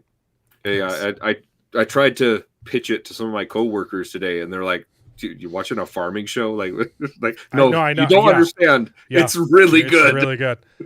I mean, Elliot was watching some of it with us, and we were like, "Okay, you can watch, but sometimes they say bad words." He's like, "Yeah, okay, I know. There's a lot of I won't say those bad words, I promise." But he was into it. Yeah. So no, I've been watching back some of surprisingly- Brandon Sanderson's live streams when he was like his first signing live streams and all that. And apparently his dad tells a story about he gave a talk in primary as a little kid one time that was, we don't say shit, we say, darn instead. or whatever else. And so like in church, he was giving examples of the thinking words they're not supposed to use. That's a great talk. So he gave a talk on in primary, so like a 2-minute. These are words we're not supposed to use. That he like Great. apparently learned them from his grandma too, which is really just funny. like That's fantastic. That's literally the hardest part about being a parent is not laughing. Oh yeah. At something is just using all of your willpower. Yep. To not laugh at something stupid, idiotic, and really clever that your kid did. That you have to Tell them you have to tell them it was bad, but you just want to high five. And it's like you've never been more proud and disappointed in them at the same time. Yeah. I remember being an 11-year-old scout leader and having a couple of those 11-year-olds where I'm like, I need to not laugh at this because it's going to reinforce them behaving this way. And that's not what they should be doing. But yeah. Yep. I've been there.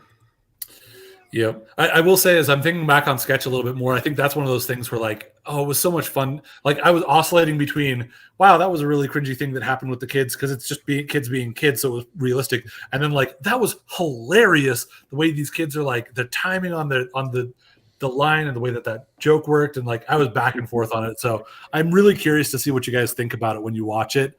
How much that throws you off of like, oh my gosh, these kids were just so annoying and dumb versus the like. It just being hilarious, some of the things that they had going on. I don't know. Yeah. I look forward to seeing it. I'll see if I can take my family to see it this week. So. I might just take my kids to go see it during the day when Stephanie's not home. There you go. Yep. Yes, tickets are even cheaper during the day too. So yeah.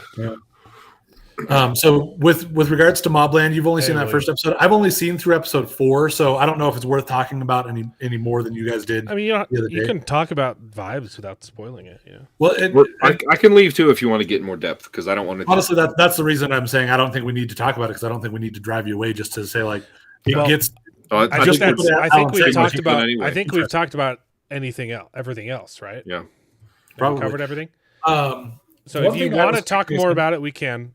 But next week is another episode of Foundation. It's just dumb. But Alien Earth. The first 2 episodes drop on Hulu, I believe. I'm absolutely watching those. Good or bad. I don't have access to that anymore. I haven't watched any of the Alien movies, and so like for me, I'd want to go and watch the original stuff, and I probably should. I recently, like within the last like 2 or 3 years, I went through and watched them all. Watch the Alien movies, man. There's a lot of those were fantastic. Like, honestly, Terminator, Aliens, Predators, those ones I just haven't seen because growing up they were R-rated movies you couldn't go see. But like, in fact, I don't think I've seen the first 2 movies not edited. I watched a no of Terminator. Oh, Terminator. Yeah. I've seen Alien. I don't think I've seen all of them. I've seen the first 4, I want to say.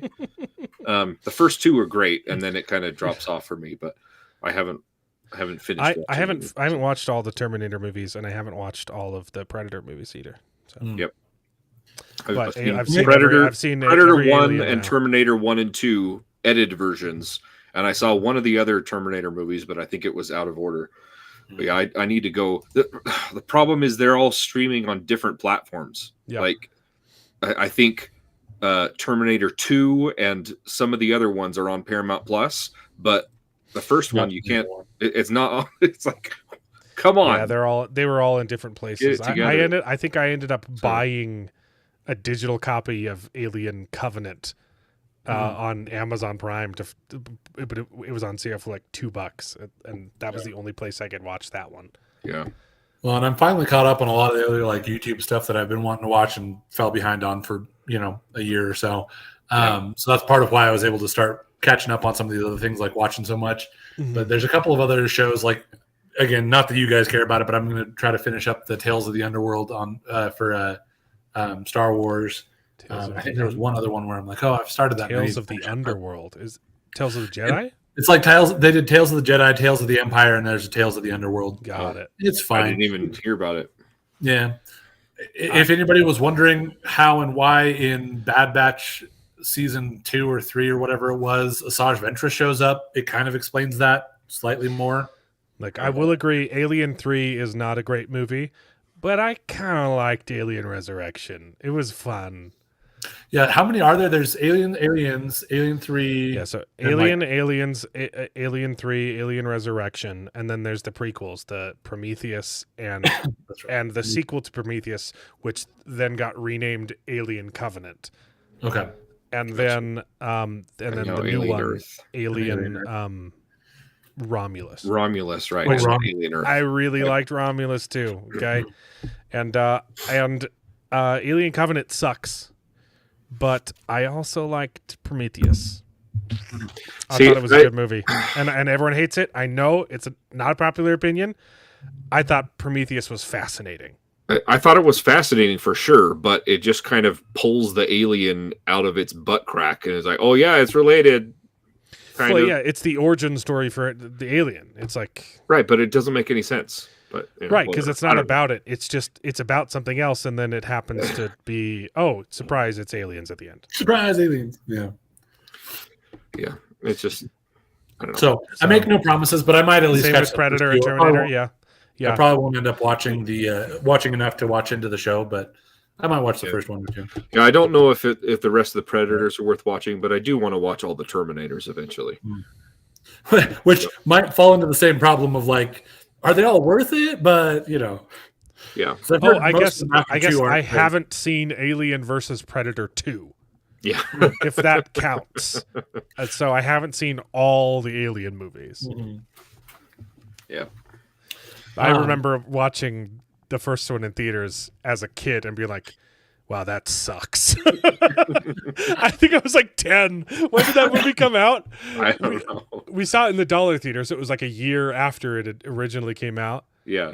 Alien versus Predator. There was like some good action sequences, but yeah, the movie was absolutely nonsensical garbage. I think that was like the first time I mean, because that's what you go to an alien movie for is logic and sense, right? 2004. How old was I then? That would be okay. So I was 15, and I was most movies you can watch, and even if it's bad, you like it when you're a kid. That was like one of the first times I came out of the theater and I was like, yikes. I have opinions on movies now. Yeah, this is coming That from was not good. this is coming from boys that went and saw the Phantom Menace and we liked Jar Jar. Dude, I love every single kid loved Jar Jar. Right, and We then you get quoted him older in and you're like, school. oh yeah, It Jar was Jar sucks. it was a phenomenon. Everyone was Misa Jar Jar being Soki Day, and it was we were doing the Jar Jar voice for like 5 years after that movie came out. Okay. I will say I probably fell right in the middle there where it's like I didn't necessarily love Jar Jar. I was old enough that it wasn't like didn't super appeal to me, but like, at the same time, like I don't hate him as much as a lot of the people that sit there and go like, oh man, Jar Jar is way too much. Yeah. So It's tough to watch now. it's not great. Yeah. One more thing about just tossing out there Isles of the Emberdark, switching back over to watch or done since then is I think it's a really interesting story because it sets up some interesting things for future Cosmic because it is that right. Well, because it's the first glimpse you get of the origin planet. What's it called? For the planet that's the origin of the human race. Yeah, I don't remember off the top of my head because it's not a huge big part of it. Although which is also where the dragons come from. Yeah. Oh, Yolen. That's what you're talking about. Oh, yes. yeah. Okay. It's you're the right, first glimpse of Yolen you get. You do get more of that. Yeah. You do get some more dragon lore, a little bit more in depth with that, which is really fun. I think it's interesting because it does a good job of setting up one of the things I was recently hearing a little bit as Brandon's talking about is like, oh, as you're merging, your Stormlight and your Mistborn, you get to see like these worlds that you really liked and seeing them now come into conflict.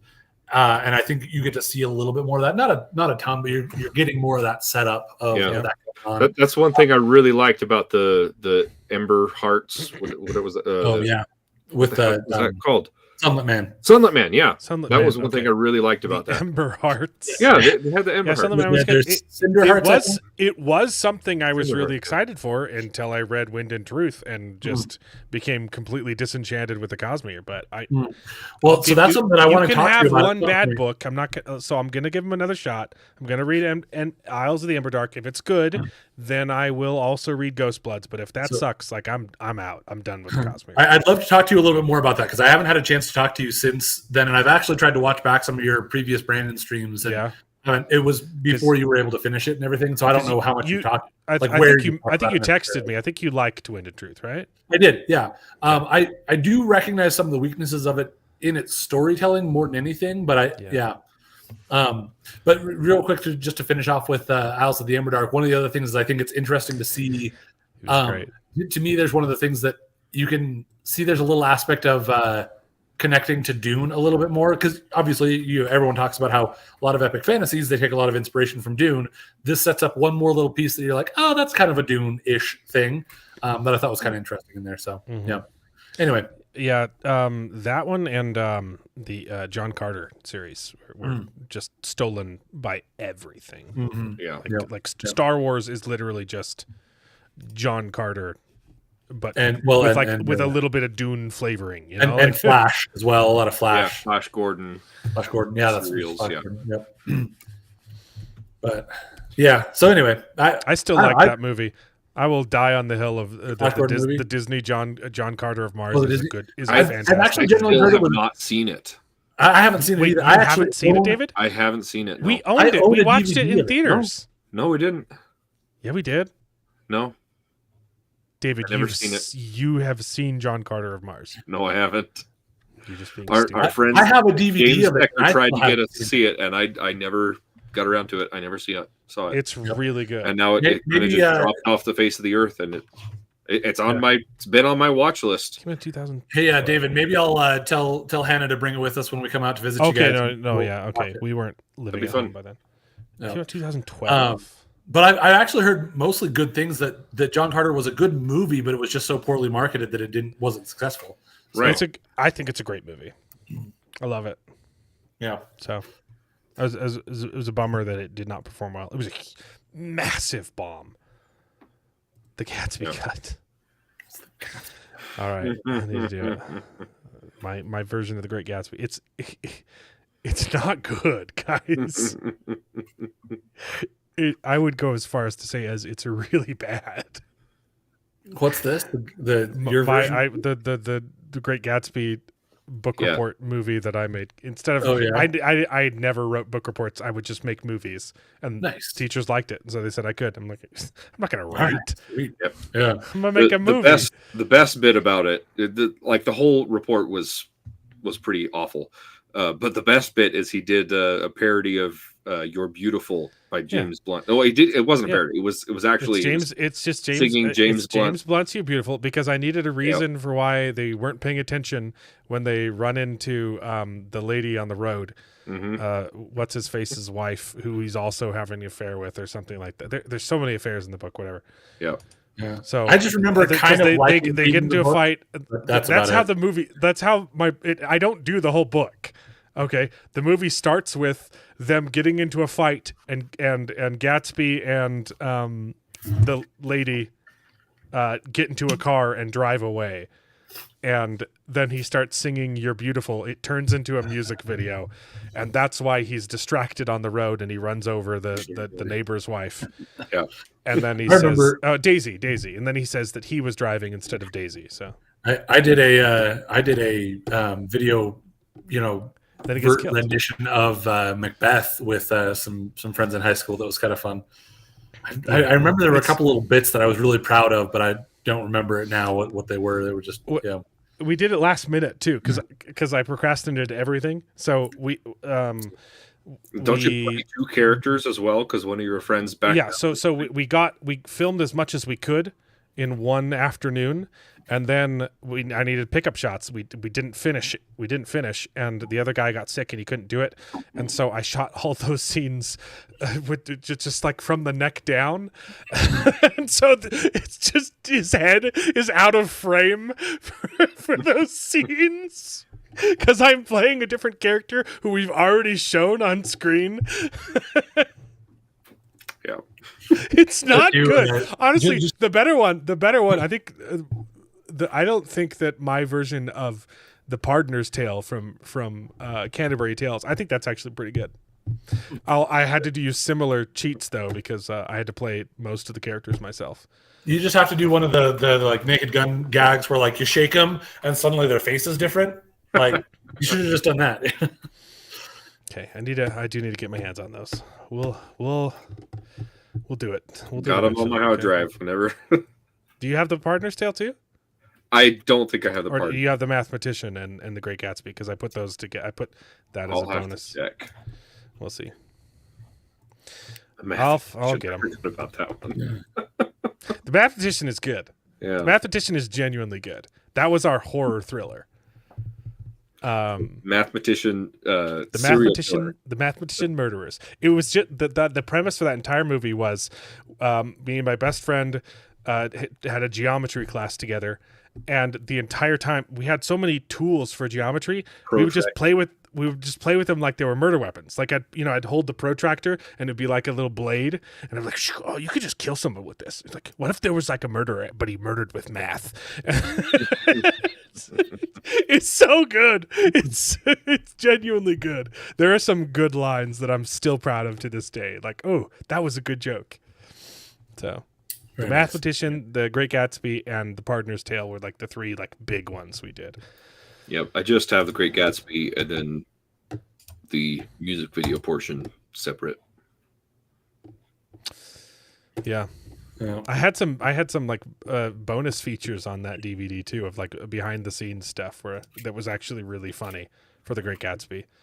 Yeah, no, my teacher watched it and she said that was really funny. It reminded me of The Jerk, with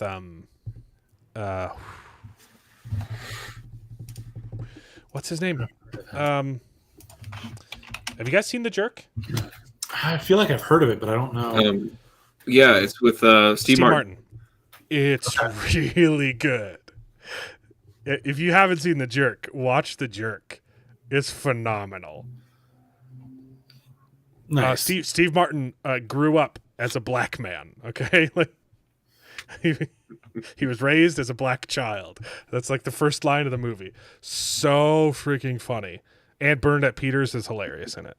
So nice. Now I just want to go watch The Jerk. Yep. So all right, I gotta hear what your issues are with Wind and Truth. I mean, I get your problems with the Cosmere stuff, with the Cosmere RPG stuff. I understand where you're coming from with that. I hated what it did. I haven't read it, so I'm. You still haven't finished it? I was actually gonna ask too. So I started reading it, and I got to the part where what's her the wind sprite? Syl talks about her shoal vagina or whatever, which was really awkward.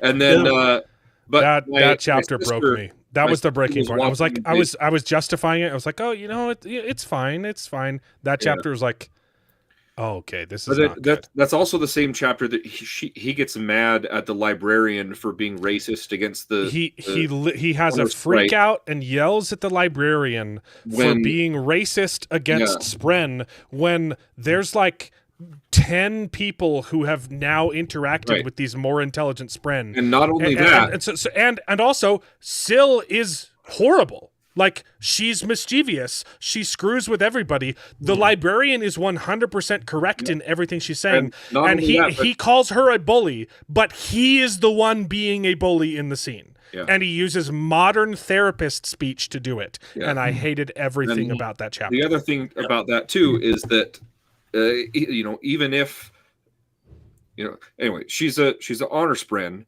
but she's related to the Windspren, which are known for being mischievous, and she's also being mischievous in that scene, and he gets mad at her for getting mad at. Anyway, it was dumb. But yeah, so how long do you have, Bearded? Yeah. It's gonna be. So I was reading it, but I was also letting my sister read it on my Audible as well. And so every time that she read it, it would reset my progress where she was. And so I'm like, all right, I'm just going to read something else to let her finish it. And she took freaking forever to finish it. She took like a full year. She literally just finished it like 2 months ago. So anyways, I went back to she would come to me like every week. She'd be like, okay, so I get that you have problems with the book, but what are they? But no spoilers. Don't spoil anything. And I'm like, well, how much you've read? I've read like one more chapter. I'm like, just read the freaking book and I can tell you what I had problems with. Yeah. So yeah, I haven't gone back to it yet. I need to. All right. I'm committed to finishing the Wheel of Time before I read anything else. So fair enough.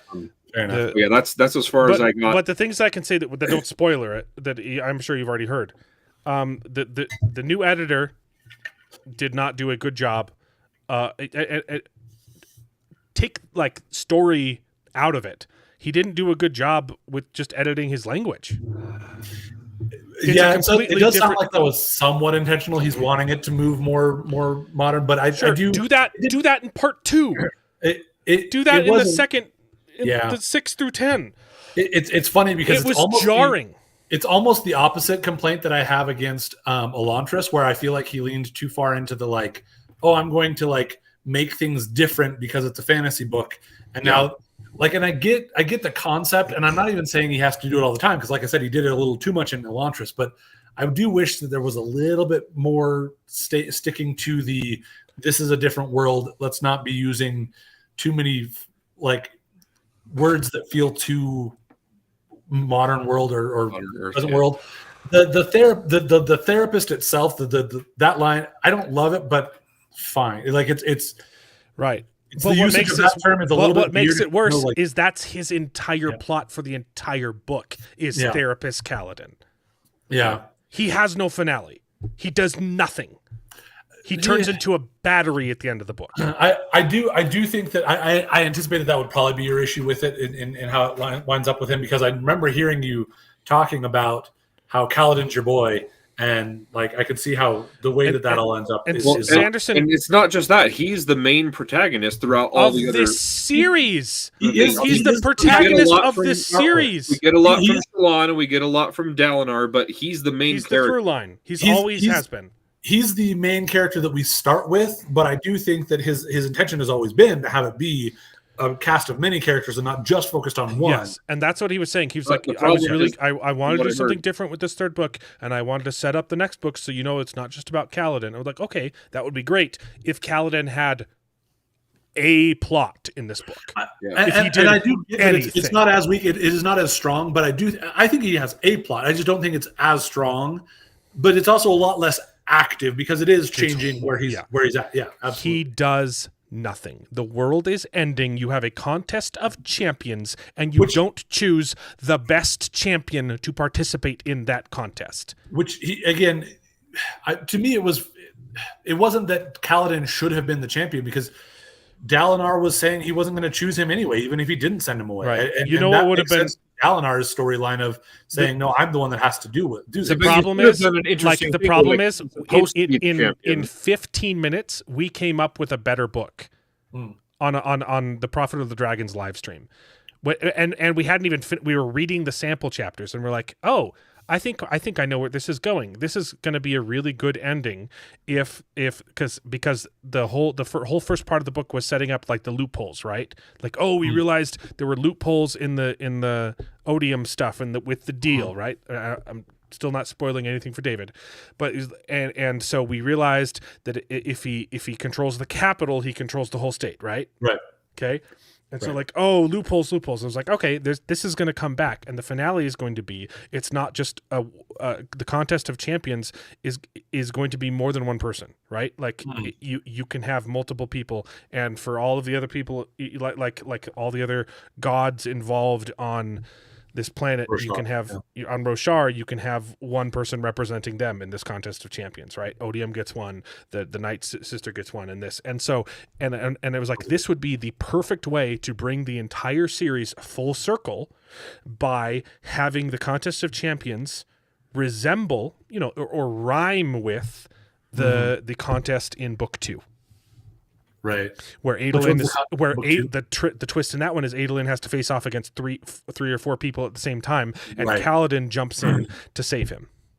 So you have Kaladin jump in. The way this book should have ended is it should have been a contest of champions, and it should have been a trick. Oh, you have to fight more than one people. You have to fight not Mraze. That's a Odium. different book. Not Odium, but Mraze is in that. You have to fight. You have to fight.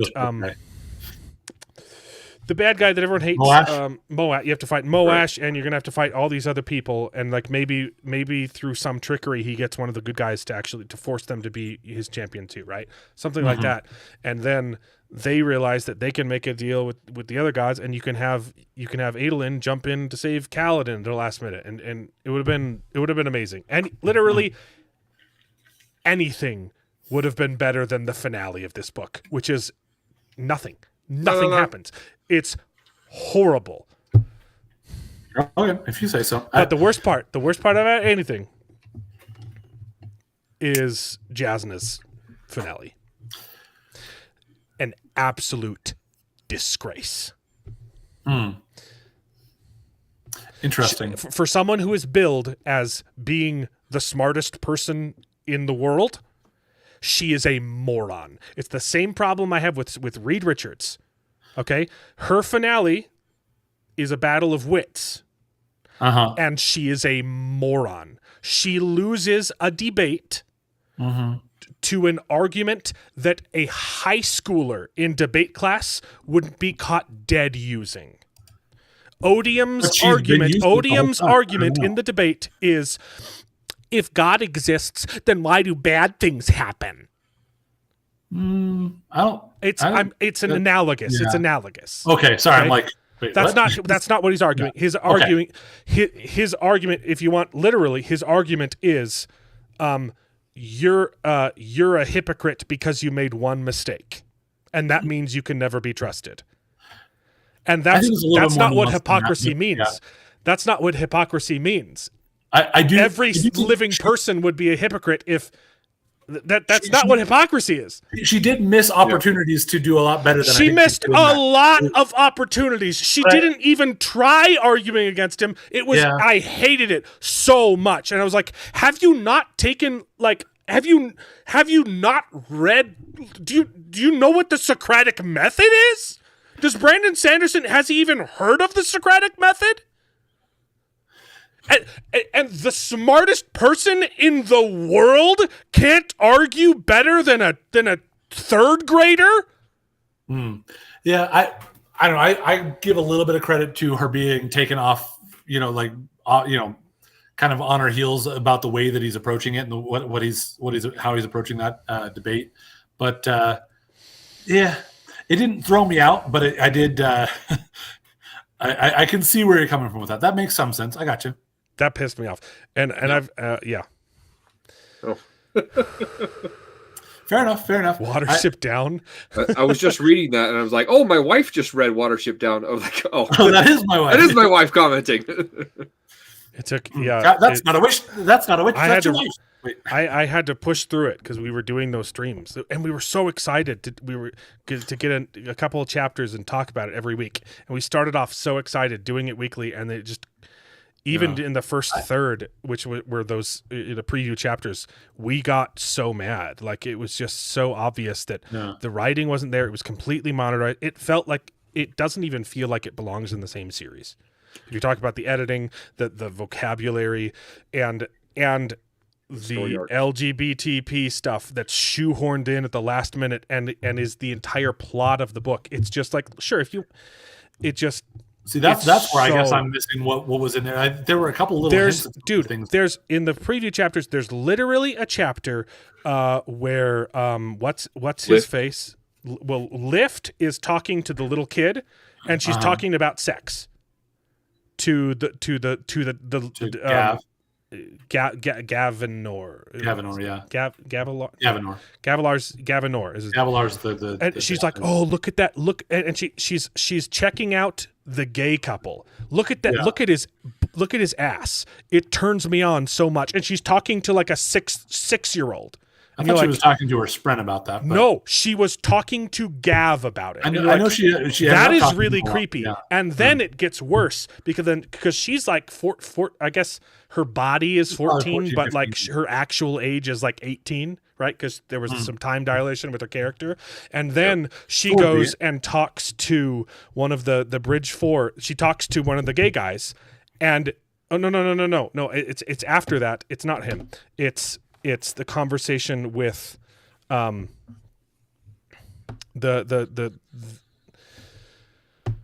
worst character in the book.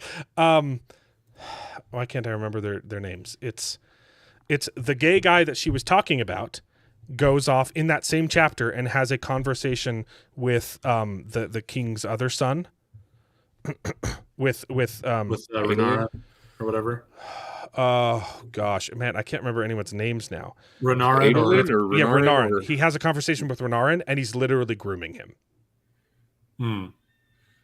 Renarin comes to him, and he comes out as gay, and he's like, "Hey, I'm super gay, and I really like this alien. I want to do bestiality."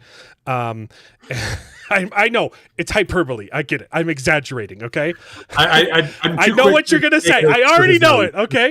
He's like, "Hey, I'm a big fan of bestiality, but I also understand that I have a responsibility because Adolin has also he said he doesn't want the throne. He's like conceded his line to the throne. I am the heir to the throne, and I know that comes with a responsibility that like I need to have kids. Like it's my duty to be straight."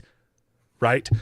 Is it okay to be gay? And then the Bridge 4 guy literally just tells him, "Yeah, be you, be your," and you're like, "Hey, ignore your duty and follow your heart, and it's okay." Like I'm super. He's literally grooming a teenager, and you're like, Renarin's okay. He's like 18, sure, whatever. It's still creepy as hell.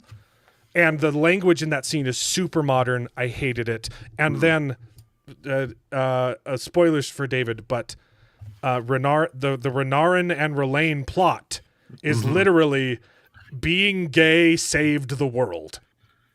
Yeah, kind of. It is. Yeah. They stopped the Night Queen, the Night Sister. No. They stopped her from destroying the world because they're gay. Balato Mishram is who they stopped. Balato Mishram. Yeah, you're right. Yeah, I suppose it's less about them being gay and more about their relationship anyway, because you had that was what was going on beforehand. Again, sorry, it's not the fact that they're gay; it's the bestiality that saved the world. There you go.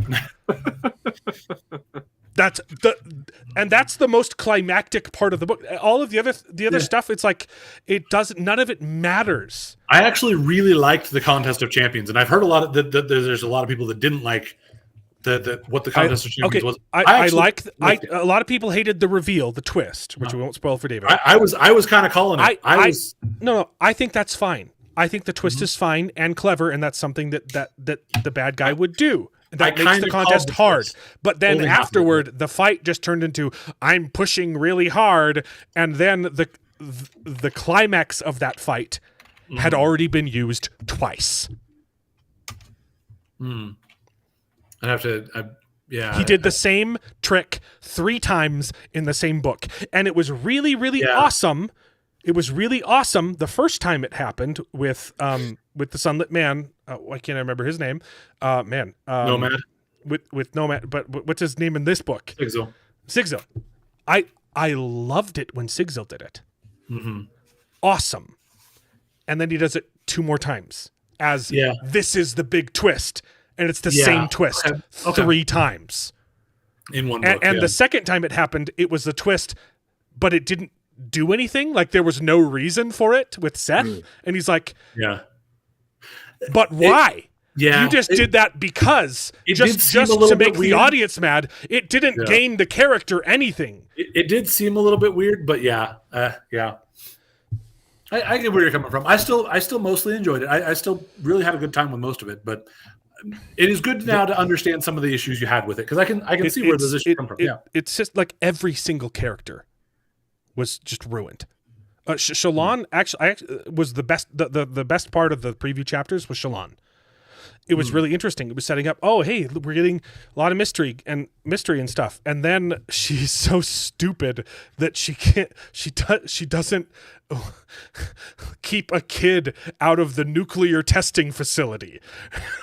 She's a moron. She didn't like she knows that these are the bad guys, and her downfall is she didn't check to see if the guards were good guys or not. You know, like she's a moron. And then the rest of the book, she's relegated to celebrating the gay couple. She does nothing for the rest of the book but clap and cheer when they hold hands and kiss. But yeah. She has something at the very end, and that was stupid too. I was not excited. Oh, it's the nobody's back. But he's not, because I knew that the nobody wasn't back, and that's why I knew. And you're like, and at that point, you don't even know what the Ghost Bloods are doing. They don't. What's their goal? Because they should be wanting the same thing. Because their whole goal is, hey, we want to find a way to get Stormlight off planet so we can use it. That's their goal. And in order to get that done, they want Odium to win? Well, no, they want themselves to have control over Ba'ato Mishram so that they can hold that against Odium and be able to work with him or, you know, like have a threat to him. Like, they should be on the same side. It doesn't, yeah. That is something I am curious to see where they go with that, because as I'm looking into some of the different things with I liked book 3. Yeah. Because book 4 where it starts for me, but yeah, with the Ghost Bloods, I'm really curious to see where that goes, because obviously you get in like Lost Metal, they're the good guys, but almost all through Stormlight Archive, they've been antagonists of a sort to one degree or another. And I'm really curious to see where they go with it. And I could see the direction that I imagine it might go. Might not be well liked because of things that you're playing around with cognitive shadows and what they tend to do and be like. And I'm not excited for Stormlight Part 2. Like I have no intention of picking that up unless every single book he writes is just a banger from here on out. Like maybe I'll check it out. But like the ending of that book, like I don't want to keep going. There were so many plot points that were brought up like they were supposed to be important, and they're completely abandoned. The whole anti-void light. They do nothing with it. Oh man, they do nothing with it. They have the nuclear bomb, and they don't try and use that for the contest of champions. The world is ending, and you don't even try to develop the best weapon. They do nothing with it. They do nothing with anti-void light. What was the whole point of the singers? Nothing. They do nothing in this book. They get some land on a legal technicality. Wow, what a finale! And the entire reason that the Seth backstory has been pushed for so long is because it was supposed to be book 2, and then he realized he needed to do a different character. And it was supposed to be book 3, and he realized it needed to be a different character. It was supposed to be book 4, and he said, no, we need to do the singer flashbacks because it's really important that you understand the singers for the rest, for book 5 to make sense. That was a lie. So you ruined the pacing of book 4 so that book 5 would work, and then you ignored it. The singers did nothing in this book. The Dawn Shards do nothing in this book. Yep. You have one scene. Hoyd does nothing in this book. For some reason, Jasna does nothing in this book. Kaladin does nothing in this book. Seth does some stuff and then says, peace, I'm out. Yeah. The only person who had a good story arc in this entire freaking book was Adolin. Adolin was rocking it the entire freaking time, with the exception of that one chapter where the girl comes in and says, hey, I'm a boy now, and I have the legal papers to prove it. And he says, wow, this is something completely normal, and I'm not going to react to it at all. What? That was so stupid. Like anyone would just be like, what the hell are you talking about? I'll actually say, Like, as here's the much thing. as I love, That stuff is it's taboo now in our world where it's the most accepted thing that it's ever been. And you have a character in a fantasy world who doesn't even bat an eye. Yeah, it's the same thing when you go back and do historical dramas in like the 60s and 70s, and you have a gay character and they accept him like it's normal today, and like that's not historically accurate. That's not how it would have played out back I then. will say, actually, Adelin's resolution. That was a sidetrack from Adelin's. Adelin's resolution was actually one of my least favorite parts. Good. I love because most of the story. and he was the best part of this book, and you're like, wow, this is really, really great. And then the ending ruins the whole thing. And his ending doesn't just ruin the whole book and his whole storyline; it ruins the whole series. What is the ending? The ending of Adelin's story, and the recorrection, the repainting of the theme of the Stormlight Archive is oaths are bad. Reading this book felt like Brandon Sanderson was refuting his own religion. Okay, because we're not regular, normal Christians. We belong to the Church of Jesus Christ of Latter-day Saints. And what's something that's very specific to our lore, I like saying lore, to our, beliefs, is oaths are really freaking important. We call them covenants, and we make covenants with God. And that's how, you're saved. It's kind of been baptism is a covenant, a promise that we make with God. And for some reason, this felt like his exit from the church, because he's still a member, but he's actively campaigning for things that we do not believe in right now. Yeah. And it felt like, turns out covenants, oaths, they suck. So conceptually, I completely agree that that's my issue with it. I don't feel quite as strongly about how that being a whole concept and a whole thing for it, but that is absolutely my issue with it. It's all good. We'll hear from you next week, Charles. The idea of because here's the thing. It didn't feel like the points he was making about that were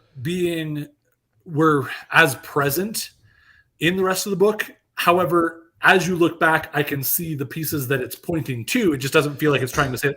The idea it wasn't just Adelin. It was Adelin. The unoathed was so stupid, and his plot point was also a technicality. Oh, if we get the throne, then we get the capital, then we get the state. Oh boy, it took the oh, oops, I had my fingers crossed. That was stupid. But the unoathed thing was stupid. But that theme wasn't just his. His story reverberated across all of the other stories, and that's what the twist was for every single other storyline is oaths suck. So here's what I will give it. So let me just say this though, is that it's the idea of people who pretend to follow their oath and stay to the letter of their oath without staying to the spirit of their oath is the problem that Adolin has. That's what they said, but that's not what they showed. Yeah, I can see that. To me, though, you look at people like you look at people like Amaram and Sadius and things like that were actually corrupt and were maybe making. But they didn't keep their oaths either. They were breaking promises left and right. But that's his point. And they broke their oaths. That was the point. Is that the good characters didn't. It's Dalinar compared to not Sadius. Sadius took oaths that he didn't care about, and Dalinar did, and that's why he's the better character. Yep. Actually, I changed my mind. Oaths suck by the end of book 5. Problem to me, because so what I will give is the idea that there's the people who might make it seem like they are keeping their oaths, and they're all about this oathing and making it seem and appear a certain way. But the important thing is actually keeping your oaths and actually being a good person. And his issues with the way that his father once was, that wasn't doing great at keeping his oath, and trying to reconcile that with his father keeping his oaths now and being better about that, and all of that. Yeah, but Adolin not wanting to accept repentance pissed me off. The thing for me that really bugged me was the trying to make a distinction between oath and promise. And I'm like, come on, the just same start thing. talking It's the about same whether thing. you're sticking to the spirit of your oath, or if you're The letter, like, yeah. saying like, oh, I don't believe in oaths, but I believe in promises. That was something It where would I'm have like, been a oh, much more interesting book if the theme was, let's talk about the spirit of the law versus the letter of the law, instead of oaths suck. Yeah. And I don't think that I don't necessarily feel like that the point of the story was, well, as you're saying it, I can understand it. I can see that a little bit more present in the rest of it. I definitely did not take away from it that he's saying oaths themselves suck, but recognizing that there are a lot of multiple oaths times that in the have book. been, He said it multiple times. that there are a lot of oaths that have been given that were improperly given, or that are, it's just, sometimes you get hung up on some of those technicalities, and so you're keeping your oath, but you're not actually doing a good thing. So I personally am still taking out of the messaging the spirit of the law, letter of the law kinds of things, but I do see how it comes across in a different way, and we'll see how it actually plays out. That's why I'm not necessarily as hung up on it, if you will, but I do see where you're coming from with a lot of that. So I don't know. Another big issue was, like, I was actually really excited for, like, the flashback chapters. Well, not Seth, sorry, the exposition chapters, because I thought it was actually a really clever way to answer the questions that we've all had this time, like having Dalinar enter this the spiritual realm so that he can get the exposition, but in an interactive way, so it's not just, hey, here's all the answers to the questions that you wanted. And I was like, wow, this is really clever, because now you're going to be able to give us exposition but also plot at the same time. And you're going to answer the questions we've had since the beginning of the series.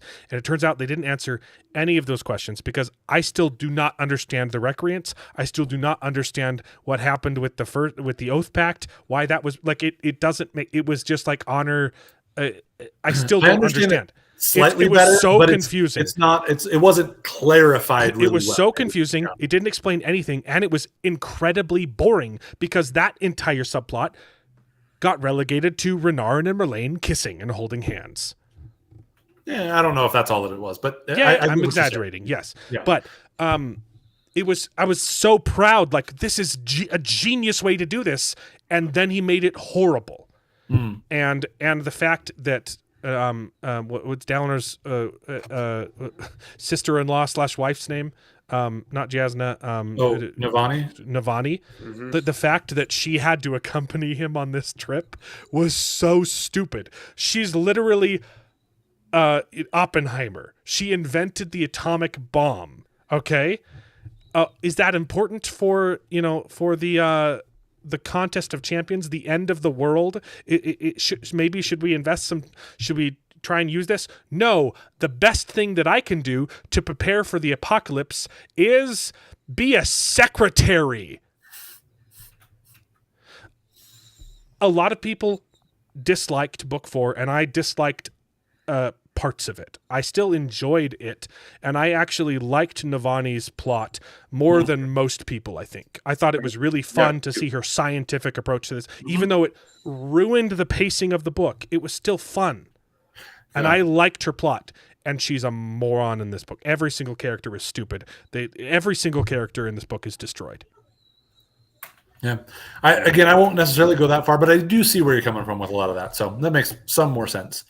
I'm still curious to see where it goes, because I still feel like, especially now reading like Isles of Amberdark, it does feel more back to these, like, Jasna is the worst in every book. And I talked to a real life friend who is bizarre, because Jasna is his favorite character in Stormlight for some reason. I don't know why, but he is a Jasna simp. She's like, she is the best. And I talked to him about Wind of Truth, and he's like, what did they do to Jasna? He was pissed off. So I don't know. I kind of see where you're coming from with that, but overall, I don't mind the idea of showing that, like, it's you get caught up in one philosophy, one mindset, one approach, and you kind of use that to the expense of all other things, that can kind of come back to bite you. It's like taking an analogy too far. Like, you take it too far and it breaks apart. And she had really doubled down on that. Now, it does seem a little bit weird, but I don't know. she doesn't even bring up the fact that the reason that she had that person assassinated is because she was literally a traitor. Or Yeah. she planned to assassinate the person who got Was the a traitor. king killed. Yeah. She was literally a traitor. Oh, you're so evil because you planned to have her assassinated? Wow. That means you're a hypocrite. That's not what hypocrisy is. Again, it's a little bit different than that. It's more focused on the idea of you do anything to win no matter what. And that would be a thing to do to win no matter what. And so Fen should do whatever in order to win no matter what. Okay, even if it's so wrong choice, in order to win no matter what, I'm going to join Satan. That's idiotic. No, I agree. I agree And that Fen made the wrong and choice. But I don't think Brandon Sanderson is a stupid person. I think he's quite smart, but unfortunately, it comes down to, like, it felt like what I expect out of Hollywood, right? They can't write characters that are smarter than themselves. And so when they write the smartest character in the universe, like Reed Richards, he's a moron. You're like, oh, okay, you're stupid. And it came from Brandon Sanderson. And it was, Yeah. The book literally put me in a depressive spiral that lasted for a very long time. I cringe every time I get to Kaladin or Shallan chapters for book 3. For 3 full books now. That's sad. Kaladin, I liked Kaladin in book 3. He was tough in book 4, and he's way worse in book 5. Yeah. So that's I get. Hopefully, I to be didn't spoil a too much read for through David. in book 4, but and again, I agree that the pacing on the later books were a little bit wonkier because again, in book 4, you're just stuck with trying to like go through the siege or the people being in Urithiru and all that, and that took a long time. That took a lot, and this one being spread out over 10 days, just 10 days. Was a lot to spread out over an entire book like this. Luckily, but it still felt like it wasn't too. It's like, oh, that was too fast paced. There was too much happening. No, nothing was happening. Yeah, there was nothing. They took a lot. Yeah. And you're like, the world is ending, and everyone was just like, and that stupid, that stupid non-binary priestess or scholar. Comes to either Jasna or Navani and says, "Hey, the world is ending. This is the most important scholarly work I could do. I've heard that you can talk. That you've bonded to the spirit, the spren of Urithiru. Please, I beseech you, can I have an audience with this great spirit so that I can save the world?" Okay, yeah, I'll do that. I am the Great Spirit. What would you like to know? So you're non-binary? Yes, child. Let me teach you about sex.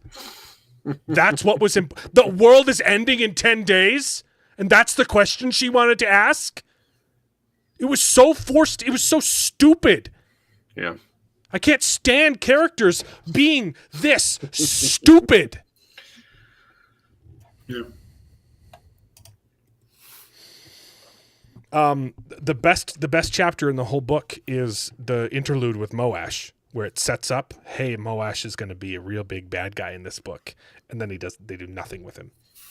He has a real quick fight. I really did like Sigzil's storyline and his bit there. Yeah, but Moash is barely used, and you're like, you set up the coolest way to make this horrible character even more horrible, and then you didn't even freaking use it. And I did like I liked most of Adelin's Sigzil stuff. was great. Sigzil was great. Yanagon and stuff like that was really good. Sigzil is the only character that isn't completely destroyed because it makes sense. His plot made sense. I liked actually really liked and it was a good most of lead in. It was a good way to explain, oh, that's why the Sunlit Man. Mm-hmm. Yeah. So I will give you that. He's the only character that's not ruined. And I actually really liked most of Seth's story. I'm not crazy about the end. It doesn't until he's completely ruined. Again, didn't ruin him for me, but I did really like hearing his backstory. Like I liked his struggle. Understanding his struggle was really, really cool. How did you like the reveal that the chapter headers right? That was Oh, like they were it was waiting. telling the story of Kaladin and Seth like it was this really important thing. The person who wrote the Knights of Wind and Truth, and you're like, wow, who is this person? And we were speculating the whole time, like maybe it's Syl who's writing it after the fact. Maybe it's this character. The reveal is no, it's just some bimbo that married him. Married Seth. Yeah, in the end. It's literally a brand new character introduced at the last chapter. Yeah. But it's just in the epigraphs or whatever, just in those little things, and so it's Yeah, fine. but those were some of the most interesting epitaphs. I think you said it right. Yeah, Read Sunlit. Sunlit Man is fantastic. Sunlit Man's really good. It's probably one of Brandon Sanderson's best books. I It's agree. really good. It's my second favorite after Warbreaker. Yeah. I would say that Isles of the Amber Dark is more in that spirit. Cool. I really That's good to hear, because I really like that. Was one of that. I think that's my favorite short of his is the Six of the Dusk. So Yeah. I mean, I'm looking forward to that. I don't think. I need to I think read it. Emperor's Soul is. I guess that's a novella. It's not like a short. Yeah, but Yeah, Emperor's Soul's really good too. But Emperor's Soul is so good. Yeah. the last time I read it, I didn't walk away from it with as deep of a love for it as I had the first couple times. But I really did love that one, and I still do. I'd still probably put it as my top, but just the last time it didn't necessarily hit me as strongly that I read through it. But I will say though, and the reason I'm not buying his new book, it's the compendium for all of his non-Cosmere short stories. I went through and read all of his non-Cosmere short stories. They suck. They are not good. Snapshot is good. I really like Snapshot. I disagree. Really, I think Snapshot was really stupid. It was so predictable, dude. It was okay. It's just it's Inception. It's just Inception. sure, yeah, That's it. but it was creative. And then he used that same twist in 2 other shorts. Yeah, It was like, what? I hated his shorts. And this was before I started reading Wind of Truth. I was like, wow, these are not good. Snapshot, the premise for Snapshot was actually kind of good until the twist. And you're like, that's stupid. That's really stupid. yeah. I hated the twist. The premise is great. Twist was stupid. And then the twist for Perfect State ruined the whole story.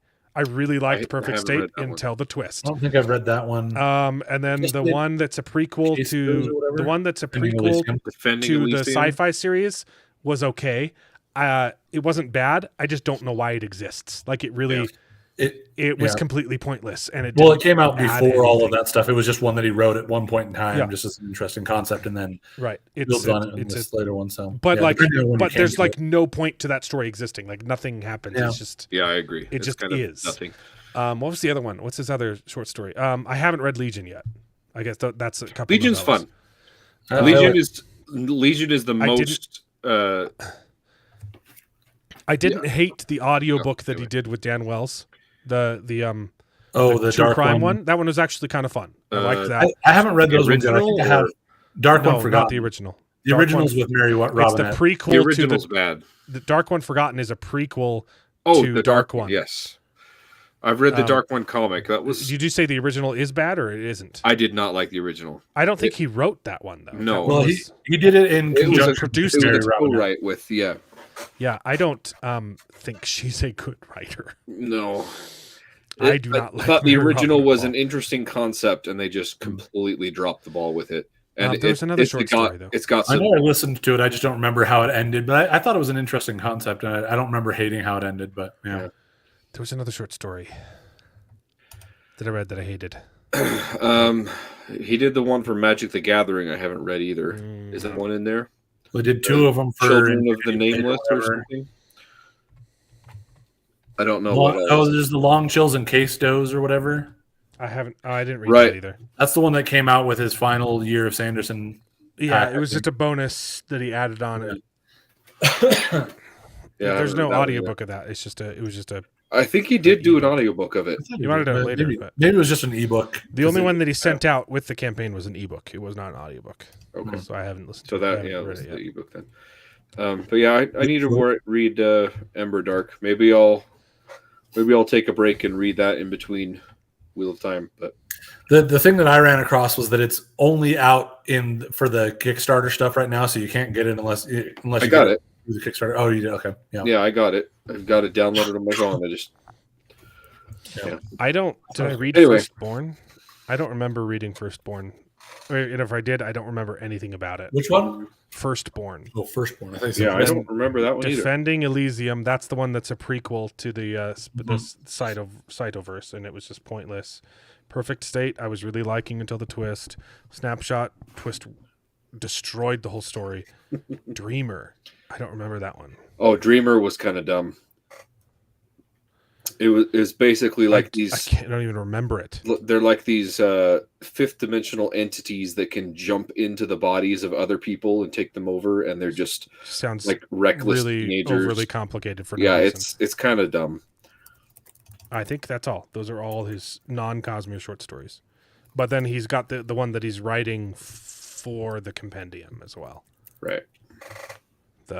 I keep talking about it his YouTube channel. I don't know. It's just so hard. I want to still like him, Yeah. but man, it was so rough.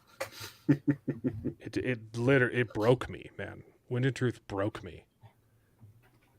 Ember Dark is. Oh, the truth. Some take the wicked take the truth to be hard. You know. I don't know if you can get Ember Dark yet because it was part of the Kickstarter as the fifth secret project, but it was connected to the second Stormlight Leatherbound. And maybe that's what he's seeing, but like I was thinking, maybe it's out for sale now. It's not out physically. I know you might be able to buy it on Audible or something. There will be a tour. he says he bought the ebook on Amazon for it. I was seeing stuff for I was trying to get a physical copy of it, like to the library or something like that, and I saw that it doesn't come out till February for something like that. So, yep. The mass print that's not made by Dragonsteel. Not the Dragonsteel print. There will be one. I don't know when that comes out. Gotcha. Coming Mark soon. got on ebook. But I have my copy. I have my audiobook and I have the physical copy. The cover is probably the best looking cover out of all four of them. I agree. Yeah, I liked a lot of the artwork inside it too. I thought it was really good. You can get it now. The Isle of Emberdark. Well, I think they might have extra copies that they're selling that Dragonsteel is selling. The Dragonsteel is the the leatherbound one. trade. Yeah, when the trade comes out, hardcover. Or even paperback. I don't think the trade hardcover is out. It's just the Dragonsteel version. Yeah. Or again, apparently ebook version of it, because if he's got it on Amazon, Mark's got it on. Yeah.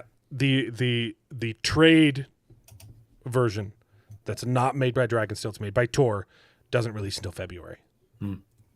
Gotcha. And they'll do a hardcover, and then a year from now they'll do a soft cover. Yeah. All right. Well, it was good. Told you it was good.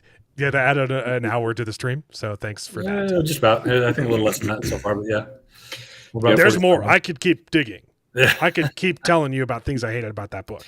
All of that hour talk was mostly non-spoilish. Yeah, but there were probably a few things we slipped in there. There are things that I've already been spoiled on. So yeah, there you go.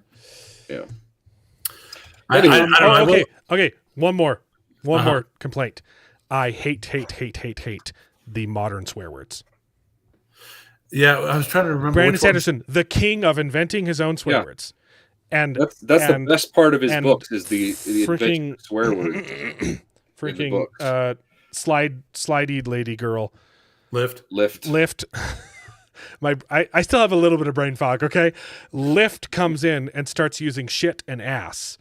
And you're like, what? And even a character in that world says she says it to the boy, to Gav. Yeah, what are those words?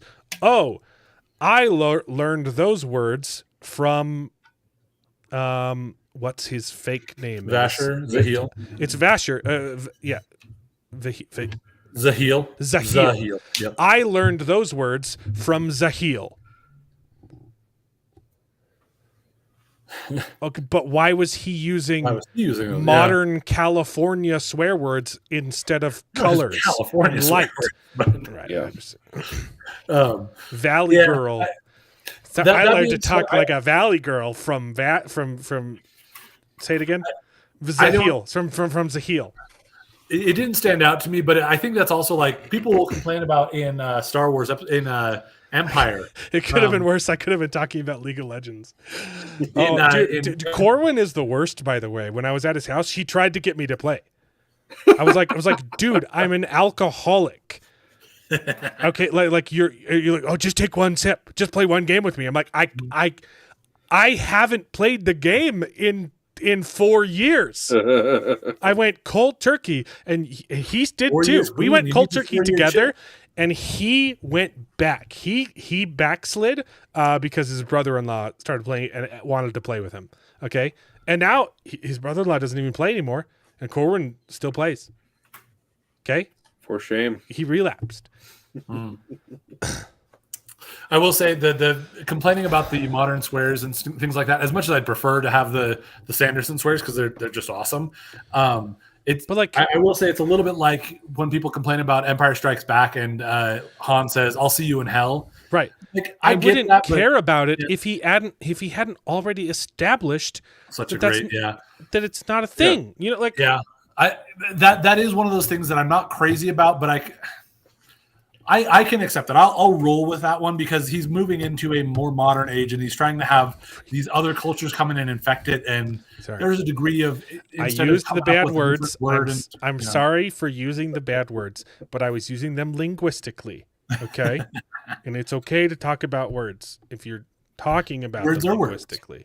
Yeah, Okay, but words Yeah. only Yeah, give it's just words a only shame have the 'cause- power. Words only have the power that we give them.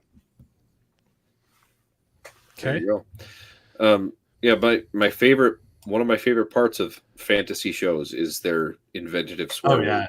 And Yeah. Brandon Sanderson is one of He's the great. best at that. I do hope that he sticks to Lightbringer, the rustic Lightbringer and- series also has some great bangers, Yeah. but Brandon Sanderson is, he did. he did a whole He thing did, about he did steal it from Robert Jordan, but sure, yeah.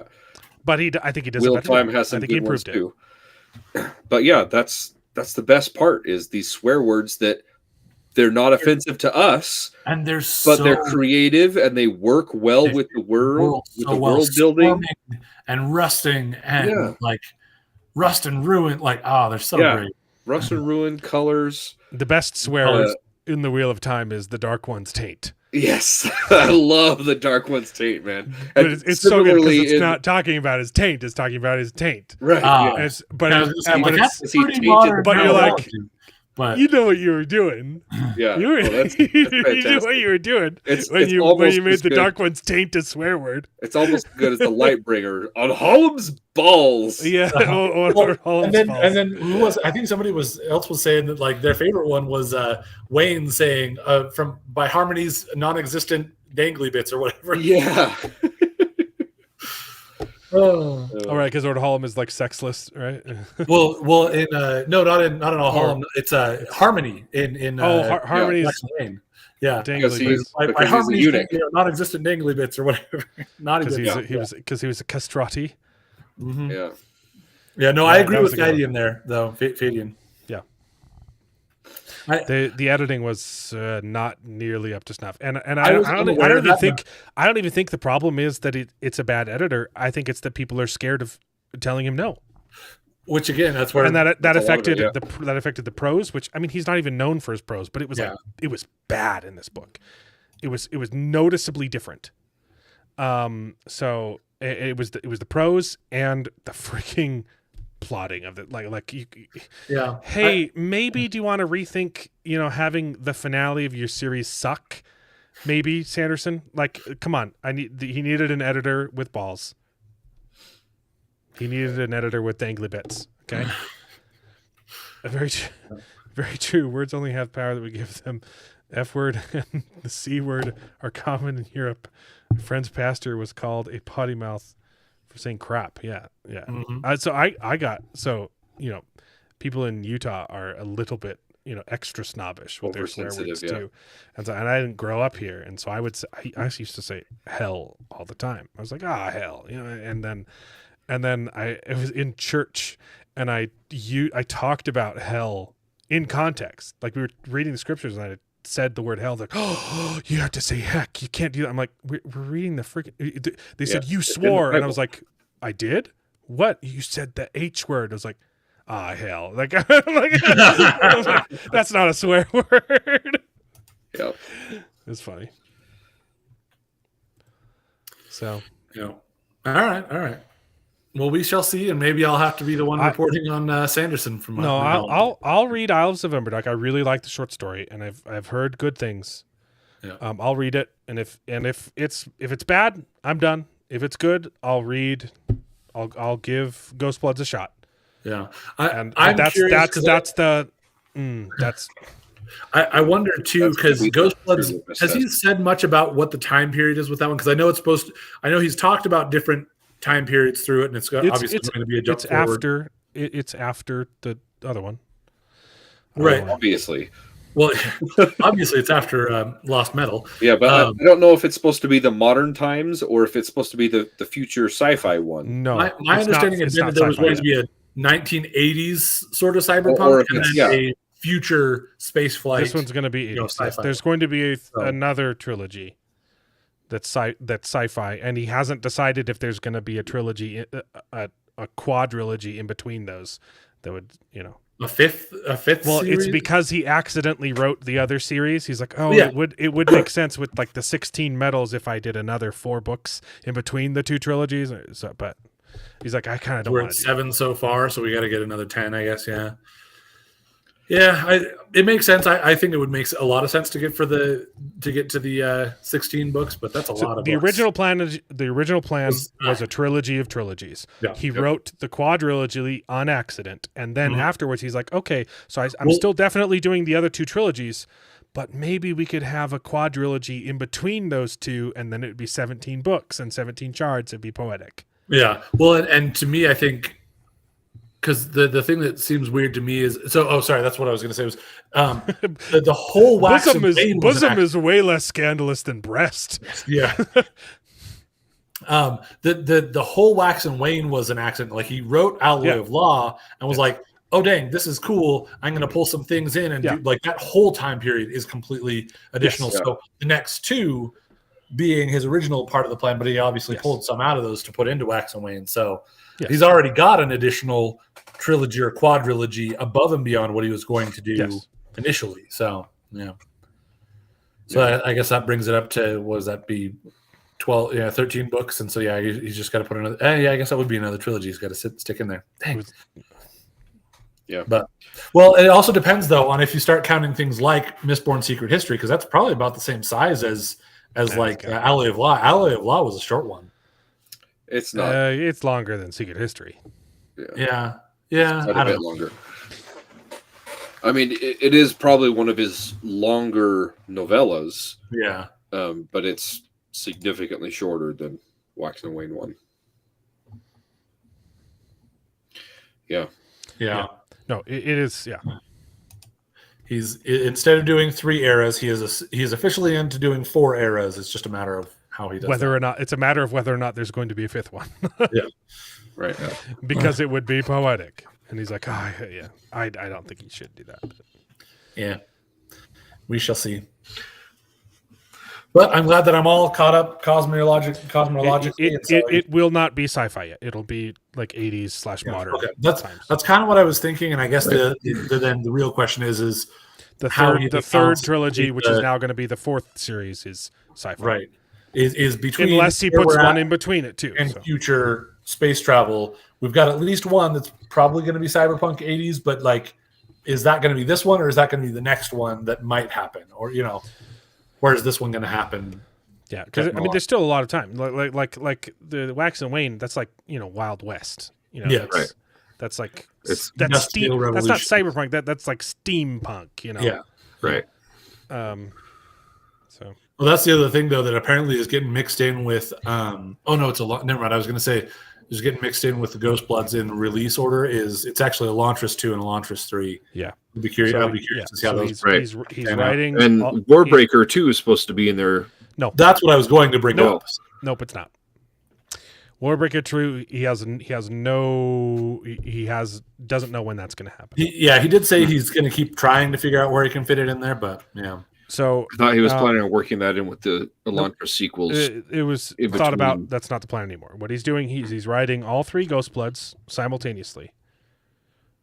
He's already finished the first draft of the Ghost Well, Bloods. he's done I think he's done a draft of the 3 of them, and now he's trying to go through the one. No, he's plotted them out, and he's finished He's finished the first draft of the first book. Okay. He's doing revisions now. So, but he's going before any of them are released. He's writing all 3 Ghost Bloods books, and then while he is editing those books, he is writing Elantris 2 and 3. Yeah. What is Songrise? I'm seeing that on his thing. Is that I think that's the new one for the new Arcanium? No, I think that's the Sideoverse sequel series Oh, okay. that Song he's doing with Rise. Nancy. I'm seeing that on his.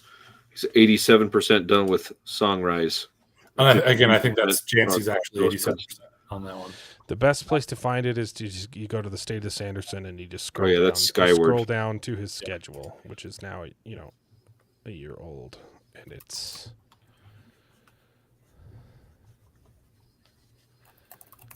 Okay, yeah, the projected schedule. Here, I'll pull it up. Mm-hmm.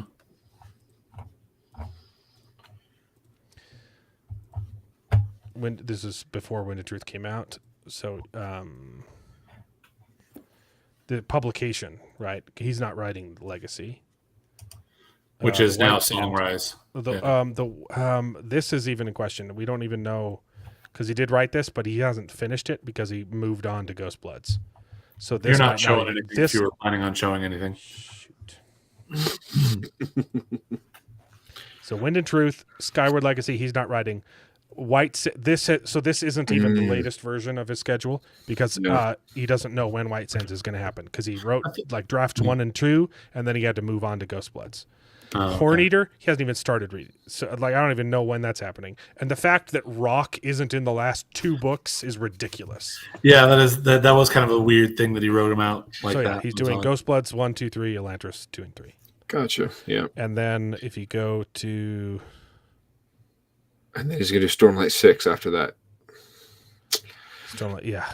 Hmm. Suck. Tailored Realities is the compendium of short stories that I'm not excited about, and I can't remember the name of the one he wrote for it, but I don't really care. Yeah. So, but he goes like book by book too, and then you go to Warbreaker, which is his best book. Hey, I don't care about that one for some reason. Just Control F. Lightweaver. Lightweaver. That's Lightweaver, is that it? No, that's the Lightweaver Foundation, not Light Song. Yeah. Just do a Control F. It's fine. It's fine. You'll find it a lot faster.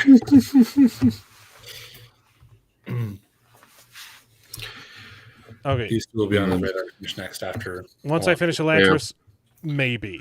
It's not even Yeah. Rhythmatist, man. That was a good book. Bummer. So good. The Reckoners are finished. I just recently listened to when they had Dan who'd done a punch up on the intro for the Reckoners follow-up series, the Apocalypse card one. Man, that was a fun little preview. I do wish that would come around, but apparently that they didn't feel happy about it, I guess. Free Fall 7-layer burrito world. I don't remember that one. It's something they talked about on one of their with the rolling thing. I know that he keeps bringing up the grand apparatus. That's actually pizza, death pizza, or whatever that's been kicked around several times. Yeah. So yeah, no, none of that for any. Then again, the Isles of the Emberdark, well, the Six of the Dusk came from similar like brainstorming random stuff that came from other things as the 7-layer burrito world or whatever. So, oh, he's already saying this schedule is outdated. So that's the new one. Yeah. Wow, just going right into Stormlight 6 right after Ghost Bloods. Well, that's his release schedule there, but yeah. Yeah. Oh, I am not excited for that, Ben. Yeah, well, like you guys know, I'm not necessarily going to get as hung up on some of the LGBTQ stuff that he's putting in there, so that's not going to necessarily bother me and get me hung It's up just it's not even that. Like their story was awful, and Renarin and Merlane were the least. It was an intriguing premise, and it just led to nothing. Like we didn't even explore Renarin's corrupted spren. Like Yeah, that's something I'm that's curious the about, most 'cause- interesting part of his Yeah. character, and instead we're focusing on the gay stuff. Yeah, that's Yeah. probably His going to be social anxiety. I was like, I don't care. Yeah. They were just boring characters, and they're the main characters of the next series. Renarin, There are Merlane, some of the main characters. I think. you get Renarin and Merlane, and then two of the heralds are going to be main characters. And the one that had the actual cool fight scene that happened off screen. Oh, Talon. Talon, yeah, and the lady he's friends with. Ash. And Shalash. I think he said Jasna is a main character too, and you're like, great. So literally the worst parts of these books. That's what we're focusing on next. Cool. Yeah. Alrighty. I can promise I will read that book.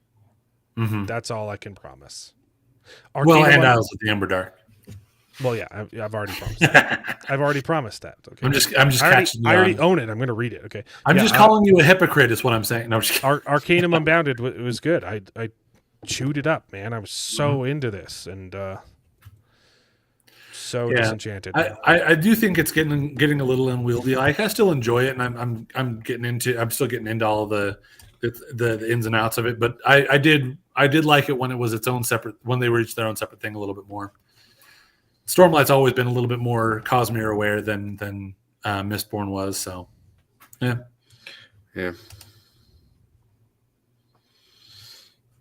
All right. Well, thanks for yelling at Wind and Truth for a little while. Okay, next week, we already said maybe Alien Earth. I'm watching it for sure. I don't know if any of these losers are. Nobody I'm 2 not caught drops up next on the week other too. one. Are you watching that? I hadn't watched the first one, but I heard first one's good good. things, and so yeah, This I is need good. to- It's I can check it out and also- it's lighthearted John Wick. yeah. It's John Wick with jokes. I wasn't expecting. So when I watched And the trailers Christopher for Lloyd. Nobody 2, I wasn't expecting the jokiness of it because I was hearing, oh, it's like this would totally fit in the John Wick No, universe. it is. Yeah, And it's the same people that it's make the it. same. Yeah. Yeah, but No, but the then first one's seeing fun. the For- jokes in this nobody's trailer, fun. Watch the first seeing one. the jokes in the trailer for this one, I was like, this is off-putting a little bit because Yeah. I wasn't expecting that. So I'll have to watch Nobody 1 to see if I I can get better. definitely won't have time to watch it, but maybe Billy will because he has no life.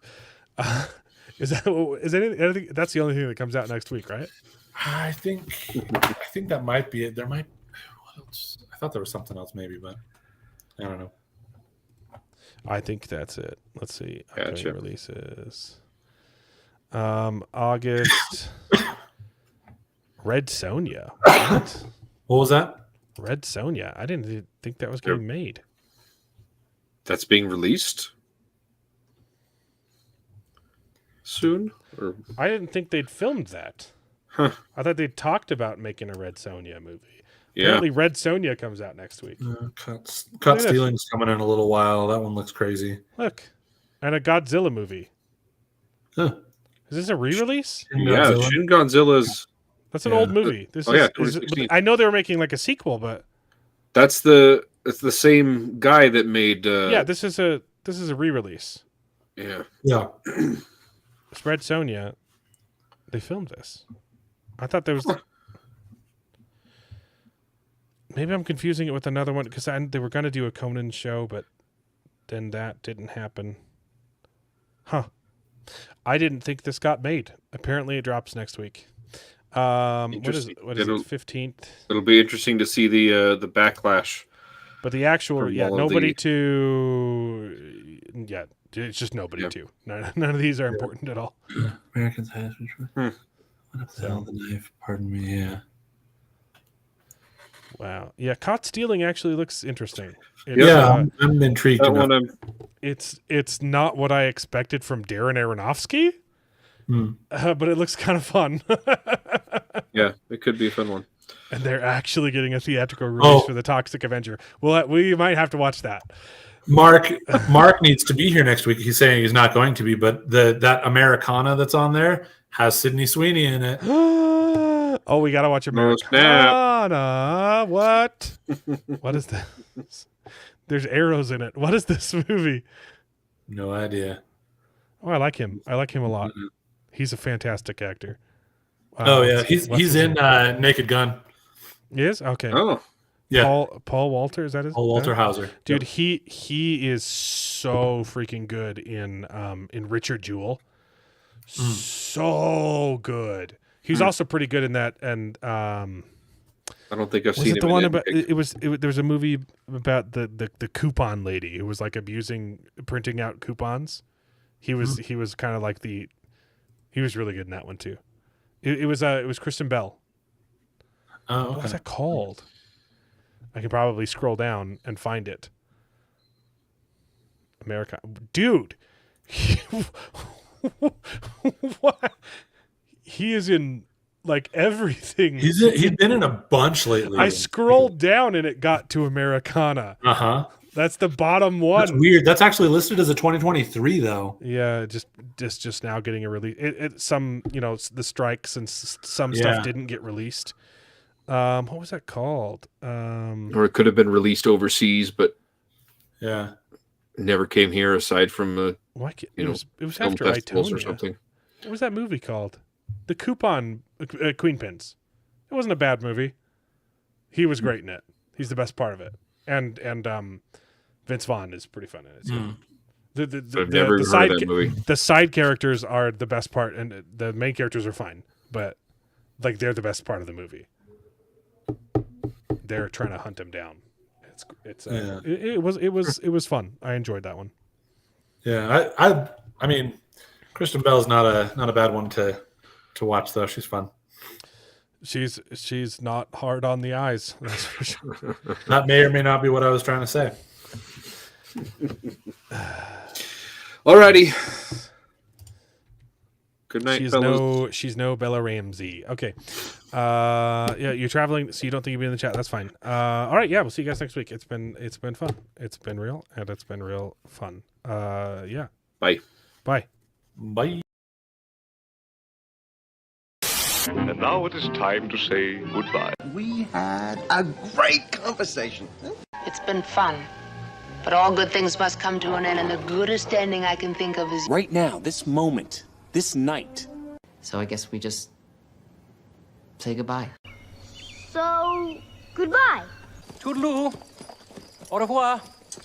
Auf Wiedersehen. Ciao. Ding dao day. But come back next week for more outrageous bloopers. This is the end. Well, there's only one thing left to do. I'm gonna go home and sleep with my wife.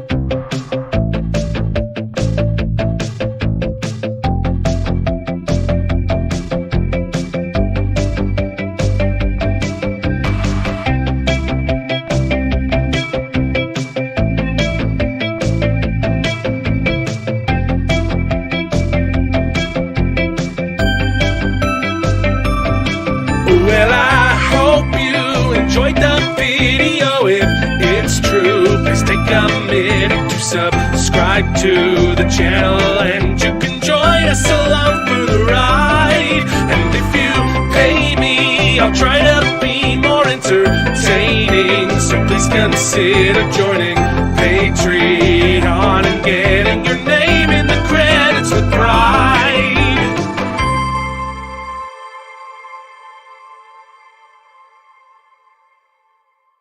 I'd buy that for $1.